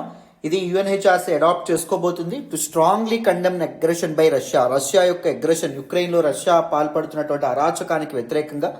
అండ్ యుఎన్హెచ్ఆర్సీ ఏం చెప్పడం అనేది జరిగింది అంటే it gravely concerned about reports of rights violations by Russian forces, civilian casualties and forced displacement of refugees. So Russian forces human rights వైలేషన్స్కి పాల్పడుతున్నారు, చాలామంది సామాన్యులు చనిపోతున్నారు, అండ్ చాలామంది పాపం రెఫ్యూజీస్గా, శరణార్థులుగా వేరే దేశాలకి తరలి వెళ్ళడం అనేటటువంటి జరుగుతుంది. సో రెఫ్యూజీ క్రైసిస్కి ఇది ట్రిగ్గర్ చేస్తుంది ఈ పర్టిక్యులర్ వార్ ఏదైతే ఉంటుందో అని చెప్పి చాలామంది అంటున్నారు. అండ్ దాంతోపాటు రష్యా సెలెక్టివ్ కిల్లింగ్కి పాల్పడుతుంది అనేటటువంటి న్యూస్ కూడా రావడం అనేది జరిగింది. అంటే సెలెక్టివ్గా యుక్రెయిన్లో ఉండేటటువంటి రష్యన్ ఎథ్నిక్ గ్రూప్స్ ఎవరైతే ఉంటారో వాళ్ళని వదిలేసి ఓన్లీ యుక్రెయినియన్ పీపుల్ ఎవరైతే ఉంటారో వాళ్ళని మాత్రమే చంపుతున్నారు. ఆ విధంగా జెనసైడ్, జాతి హననానికి కూడా పాల్పడడం అనేటటువంటిది జరుగుతుంది. ఎవరు? రష్యా. మొత్తం ఉక్రెయిన్ కల్చర్ ఏదైతే ఉంటుందో అది లేకుండా, దాని ఎగ్జిస్టెన్సే లేకుండా రష్యా చేద్దాం అనుకుంటుంది అనేటటువంటి ఆరోపణలు కూడా రావడం అనేది జరిగింది. రష్యాపై ఇలాంటి ఎలిగేషన్స్ కూడా వచ్చినాయి. So countries like France, Germany, Japan, Nepal, UAE, UK, US ఇవన్నీ రెజల్యూషన్కి ఫేవర్గా ఓటేసేయండి, ఎస్ చెప్పినాయి. అండ్ 13 కంట్రీస్ ఈ ఓట్కి అబ్స్టైన్ చేయడం అనేది జరిగింది, అంటే దూరంగా ఉండడం అనేది జరిగింది. అందులో ఇండియా కూడా ఒకటి. ఇండియాతో పాటు చైనా, కజకిస్తాను, వెనిజులా ఇలాంటి కంట్రీస్ కూడా ఉన్నాయేమో. అర్థమైందా? సో ఇండియా కూడా one of the countries that is abstain from voting on this resolution. So కంప్లీట్గా డీటెయిల్డ్గా ఈ ఆర్టికల్ కూడా మీకు అర్థమైందని అనుకుంటున్నాను. మరి నెక్స్ట్ ఆర్టికల్ మాట్లాడదాం, వినాలి. ఈరోజు హిందూ అనాలిసిస్లో మనం మాట్లాడుకునే నెక్స్ట్ ఆర్టికల్ చూడండి. Russia seizes Europe's largest nuclear plant. Very very important article regarding GS paper 2 ఐఆర్లోనే మనం మాట్లాడుకోవడం అనేటటువంటి జరుగుతుంది. చాలా ఇంపార్టెంట్ ఆర్టికల్. ఈ ఆర్టికల్ నేను హిందూలోని ఢిల్లీ ఎడిషన్లో పేజ్ నెంబర్ 11 నుంచి సెలెక్ట్ చేసుకోవడం అనేది జరిగింది. అన్న జాగ్రత్తగా వినండి, ఈజీగా ఎక్స్ప్లెయిన్ చేసే ప్రయత్నం చేస్తాను, మీకు ఈజీగా అర్థమవుతుంది, వినండి అమ్మా. సో ఎందుకు న్యూస్లోకి రావడం అనేటటువంటి జరిగింది? యుక్రెయిన్ని ఇన్వేడ్ చేస్తున్నటువంటి రష్యా యుక్రెయిన్లో ఉన్నటువంటి largest nuclear power plant in యూరప్లోనే లార్జెస్ట్ న్యూక్లియర్ పవర్ ప్లాంట్ని సీజ్ చేసుకోవడం అనేటటువంటి జరిగింది, ఆక్రమించుకోవడం అనేటటువంటిది జరిగింది. సో డీటెయిల్స్ చూడండి. సో పోర్ట్ సిటీ ఆఫ్ కెర్సాన్ని ఆక్రమించుకున్న తర్వాత, కెర్సాన్ అనేటటువంటి పోర్ట్ సిటీ మనం మాట్లాడుకున్నాం. నైపర్ రివర్ ఏదైతే ఉంటుందో, డెనిపర్ రివర్ లేదా నైపర్ రివర్ అని కూడా అంటారు. ఈ డెనిపర్ రివర్ బ్లాక్ సీలో కలిసేటటువంటి కెర్సాన్ సిటీ ఏదైతే ఉంటుందో పోర్ట్ సిటీని ఆక్రమించుకున్న తర్వాత రష్యన్ ఫోర్సెస్ జపోరియా అనేటటువంటి ఈ ప్లేస్కి మూవ్ అవ్వడం అనేది జరిగింది. ఇదిగోండి ఇక్కడ ఉండడం అనేటటువంటి జరిగింది, right. In attack near by city of Enerhodar to open route to the nuclear power plant seize చేసుకునేటటువంటి ప్రయత్నంలో ఉన్నారు. సో ఉక్రేనియన్ ఎలక్ట్రిసిటీలో 20% ఆఫ్ ది ఎలక్ట్రిసిటీ ఈ న్యూక్లియర్ ప్లాంట్ నుంచే రావడం అనేటటువంటిది జరుగుతుందమ్మా, చాలా ఇంపార్టెంట్. సో ఈ న్యూక్లియర్ పవర్ ప్లాంట్ ఏదైతే ఉంటుందో, ఈ న్యూక్లియర్ ప్లాంట్ మీద అటాక్ అనేటటువంటిది జరగడం వల్ల సో యుక్రెయిన్ మొత్తం కమ్యూనికేషన్ సర్వీసెస్, ఐటీ సర్వీసెస్ ఇవన్నీ ఫెయిల్ అయ్యేటటువంటి ప్రమాదం ఉంటుంది. అండ్ దాంతోపాటు అది సివియర్ మాస్ డిస్ట్రక్షన్ కూడా కారణం అవ్వచ్చు. ఏమైనా కూలింగ్ సిస్టమ్స్ కానీ ఏవైనా ఫెయిల్ అయితే ఆపరేట్ అవ్వడం. Russia had already captured the defunct Chernobyl plant north of the కీవ్కి పక్కన. మనకి బెలారస్ కూడా రష్యాకి సపోర్ట్ ఉండడం వల్ల పైనుంచి కూడా వీళ్ళు ఇరుచుకుపడుతున్నారో చెప్పాం. ఇక్కడ మీకు చెర్నోబిల్ ప్లాంట్ దాని ఫంక్షనింగ్ అనేది ఆగిపోయింది, బట్ ఆ ప్లాంట్ని కూడా వీళ్ళు క్యాప్చర్ చేసుకోవడం అనేటటువంటి జరిగింది. It's proved radio active waste over much of Europe and it melted down in 1986. 1986లో అది మెల్ట్ డౌన్ అయిపోయి సో యూరోప్లో చాలా డిస్ట్రక్షన్కి కారణం అవ్వడం అనేటటువంటి జరిగింది. ఇప్పుడు అది ఫంక్షన్ అవ్వట్లేదు, దిస్ చెర్నోబిల్ ప్లాంట్ ఏదైతే ఉంటుందో plant. But this Europe's largest power plant, nuclear power plant, that is Zaporizhzhia, దీన్ని మాత్రం రష్యన్ ఫోర్సెస్ సీజ్ చేసుకున్నారు. అక్కడ బాంబింగ్స్ కానీ షెల్లింగ్స్ కానీ జరిగితే, ఒకవేళ దిస్ న్యూక్లియర్ ప్లాంట్ అనేటటువంటిది దాని మీద అటాక్ జరిగితే చాలా ప్రమాదం ఏర్పడవచ్చు అని చెప్పి ఇంటర్నేషనల్ ప్లేయర్స్ ఎవరైతే ఉన్నారో వాళ్ళు చెప్తున్నారు. Europe's largest nuclear plant was hit by Russian shelling sparking a fire and rising fears of disaster. So దీని మీద రష్యన్ ఫోర్సెస్ అటాక్ చేయడం అనేటటువంటి జరిగింది. సో పవర్ ప్లాంట్ మొత్తం ఫైర్ అనేటటువంటిది వెలువడడం అనేటటువంటిది జరిగింది. సో డిజాస్టర్కి అది దారి తీయొచ్చేమో అని చెప్పి చాలామంది అంటున్నారు. మెల్ట్ డౌన్కి దారి తీస్తే మాత్రం చాలామంది ప్రాణాలు కోల్పోతారండి, not only in Ukraine and Russia but also in rest of the Europe as well, right. తరాల మీద ఈ మచ్చ అనేటటువంటిది కూడా ఉండిపోతుంది, అది మనం గుర్తుపెట్టుకోవాలి. నెక్స్ట్ చూడండి. So what are the main concerns associated with Russian siege of this particular Europe's largest nuclear power plant? చూడండి. According to International Atomic Energy Agency ఏదైతే ఉంటుందో అది ఏం చెప్తుంది అంటే, waging a war in and around nuclear facilities present extreme risk.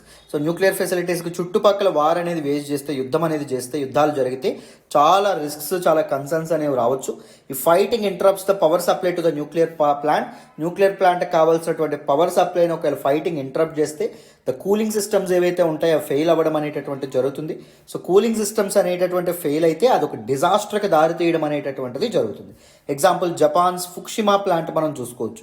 2011లో వచ్చినటువంటి earthquake and tsunami ఏం చేయడం అనేది జరిగింది, పవర్ సప్లైని ఏం చేసాయి, డిజరప్ట్ చేసాయి ఫుకుషిమా ప్లాంట్కి, న్యూక్లియర్ పవర్ ప్లాంట్కి. సో పవర్ సప్లై అనేటటువంటిది డిజరప్ట్ అవ్వడం వల్ల జపాన్ ఏదైతే ఉంటుందో, ఈ ప్లాంట్ ఏదైతే ఉంటుందో మెల్ట్ డౌన్ అయింది, జపాన్ తీవ్రంగా నష్టపోయిందండి. And Ukraine is also heavily reliant on nuclear energy with 15 reactors at 4 stations that provide about half the country's electricity. Country యొక్క ఎలక్ట్రిసిటీ నీడ్స్లో 50% of the electricity nuclear reactors నుంచే వస్తుంది.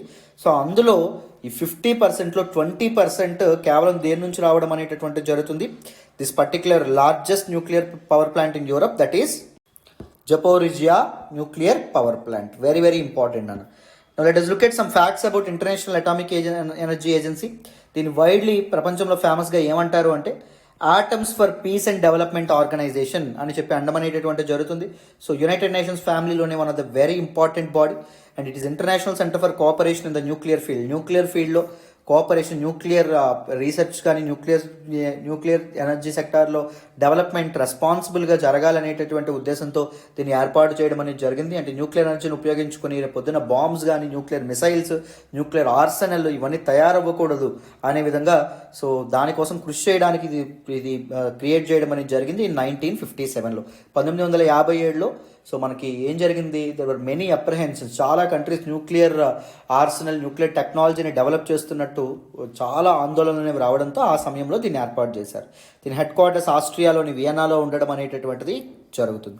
And this International Atomic Energy Agency it works with its member states and multiple partners world wide to promote safe, secure and peaceful use of nuclear technologies. So nuclear టెక్నాలజీస్ని సేఫ్గా, సెక్యూర్గా and పీస్ఫుల్గా ఉపయోగించాలి, not for these violent activities అనే విధంగా ఇది ఎక్కువ దానికోసం కృషి చేయడం అనేది జరుగుతుంది. 2005లో దీనికి నోబెల్ పీస్ ప్రైజ్ కూడా రావడం అనేటటువంటిది జరిగిందమ్మా.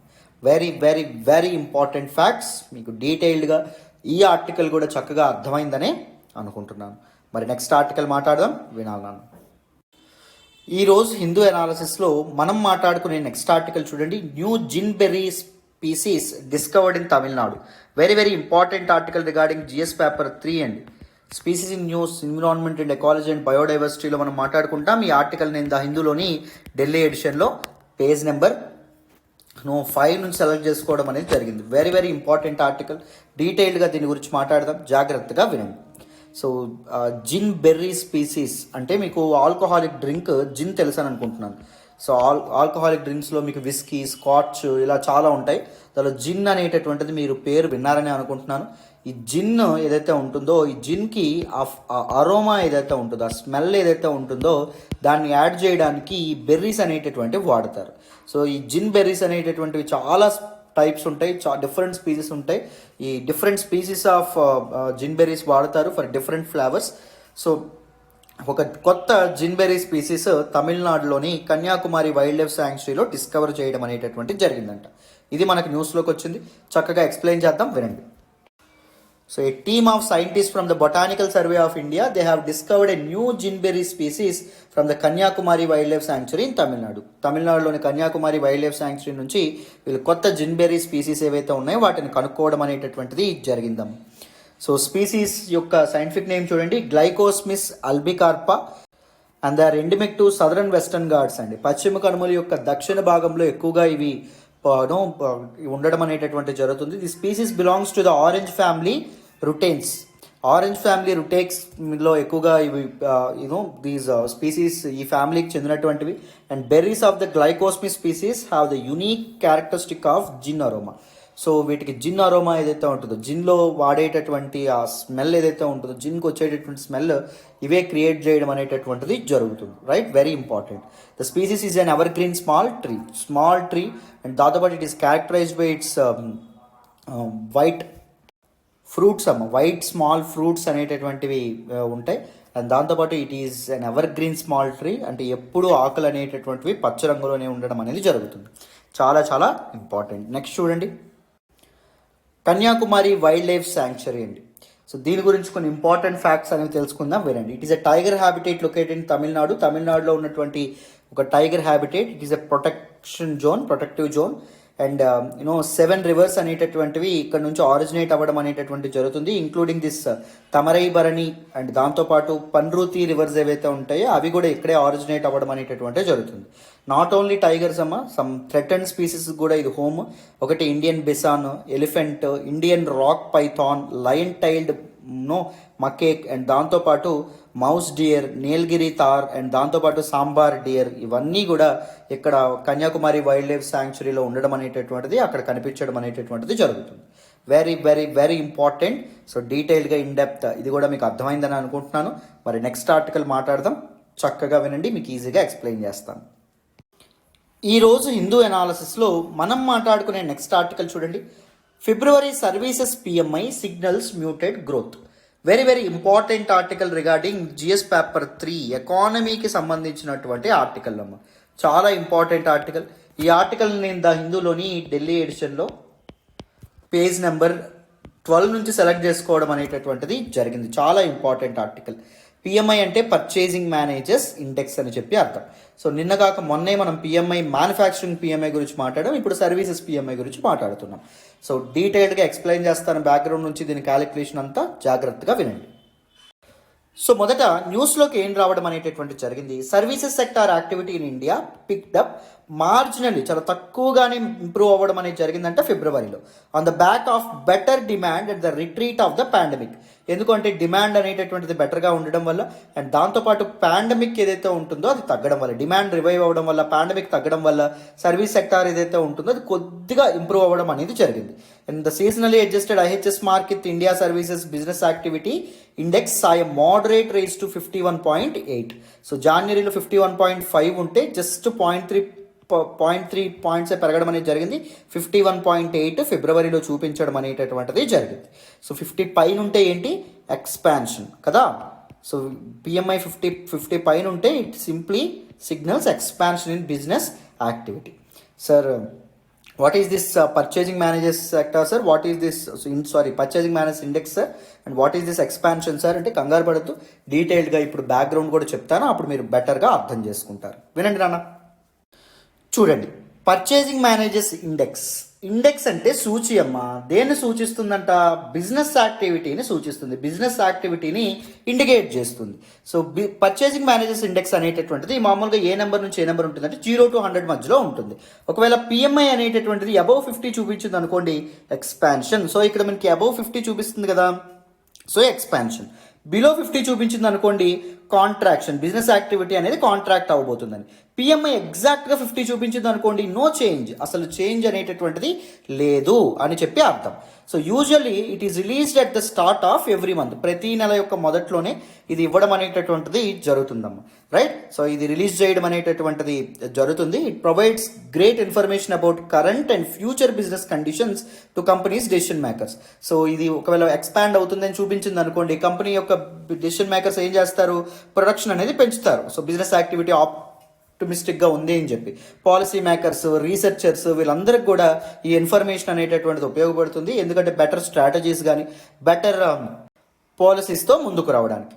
మరి ఇప్పుడు పిఎంఐని ఎలా క్యాలిక్యులేట్ చేస్తారు ఒకసారి చూద్దామా, వినండి, ప్రిలిమ్స్కి చాలా ఇంపార్టెంట్. మరి పర్చేసింగ్ మేనేజర్స్ ఇండెక్స్ని ఎలా క్యాలిక్యులేట్ చేస్తారు, ఇది సర్వే బేస్డ్గా క్యాలిక్యులేట్ చేయడం అనేటటువంటిది జరుగుతుంది. ఫోన్ కాల్లో రెస్పాండెంట్స్ ఎవరైతే ఉంటారో వాళ్ళకి అడుగుతారు, సో బిజినెస్ ఈసారి ఈ మంత్ ఎక్స్పాండ్ అవుతుంది అనుకుంటున్నారా లేకపోతే కాంట్రాక్ట్ అవుతుంది అనుకుంటున్నారా అంటారు. ఎక్స్పాండ్ అవుతుంది అని ఎవరైనా చెప్పారనుకోండి, అవన్నీ ఎక్స్పాండ్ అవుతుందని చెప్పి ఎంతమంది చెప్పారో నోట్ చేసుకుంటారు. కాంట్రాక్ట్ అవుతుందని ఎంతమంది చెప్పారో నోట్ చేసుకుంటారు. ఎటువంటి మార్పు ఉండదండి అన్నారనుకోండి, అవి ఎంతమంది చెప్పారో నోట్ చేసుకుంటారు. దాన్ని బట్టి క్యాలిక్యులేట్ చేస్తారు. ఫార్ములా ఏంటో కూడా నేను చెప్తాను. సో 3 మెజర్మెంట్స్ అనేది ఇస్తారు. ఒకటి పర్చేజింగ్ మేనేజర్స్ ఇండెక్స్ మ్యానుఫ్యాక్చరింగ్ సెక్టార్లో బిజినెస్ యాక్టివిటీ ఎలా ఉంది అనేటటువంటి విషయం. పర్చేజింగ్ మేనేజర్స్ ఇండెక్స్ సర్వీసెస్ సెక్టార్లో, ఇప్పుడు టీచింగ్ ఏదైతే ఉంటుందో ఇది సర్వీసు, ఐటీ ఇదేదైతే ఉంటుందో జాబ్స్ ఏవైతే ఉన్నాయో అది కూడా సర్వీసెస్, రైట్. సో అవి మీరు గుర్తుపెట్టుకోండి. సాఫ్ట్వేర్ ఇవన్నీ సర్వీసెస్ కింద రావడం అనేటటువంటి జరుగుతుంది. కన్సల్టెన్సీ అది కూడా సర్వీస్, రైట్. సో సర్వీసెస్ సెక్టార్లో బిజినెస్ యాక్టివిటీ ఎలా ఉందని చెప్తుంది. Composite PMI manufacturing and services sector కలిపి పర్చేజింగ్ మేనేజర్స్ ఇండెక్స్ ఎలా ఉందని చెప్పి ఈ కాంపోజిట్ పిఎంఐ చెప్పడం జరుగుతుంది. ఫార్ములా ఏంటో చూడండి, P1 × 1 + P2 × 0.5 + P3 × 0. ఇందులో P1 అంటే ఏంటండి, percentage of answers reporting expansion. Suppose 100 మందికి ఫోన్ చేశారమ్మా, అందులో 70 మంది ఎక్స్పాండ్ అవుతుంది అని చెప్పారనుకోండి, ఎంత పర్సంటేజ్ ఇక్కడ, 70%. 70.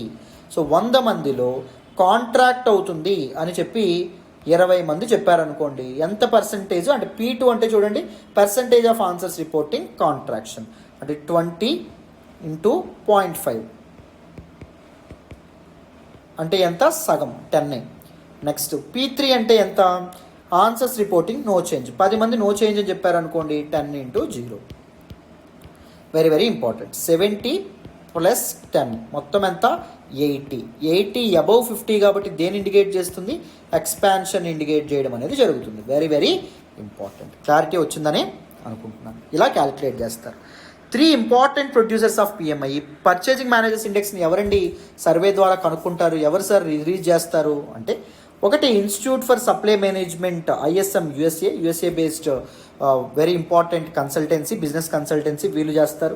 Singapore institute of purchasing and materials management సిపమ్ అని చెప్పి అంటారు, సింగపూర్ బేస్డ్ బిజినెస్ కన్సల్టెన్సీ వీళ్ళు చేస్తారు. IHS మార్కెట్ గ్రూప్ లండన్, ఎక్కువగా IHS మార్కెట్ గ్రూప్ కన్సిస్టెంట్గా ప్రతి నెల చేయడం అనేటటువంటిది జరుగుతుంది.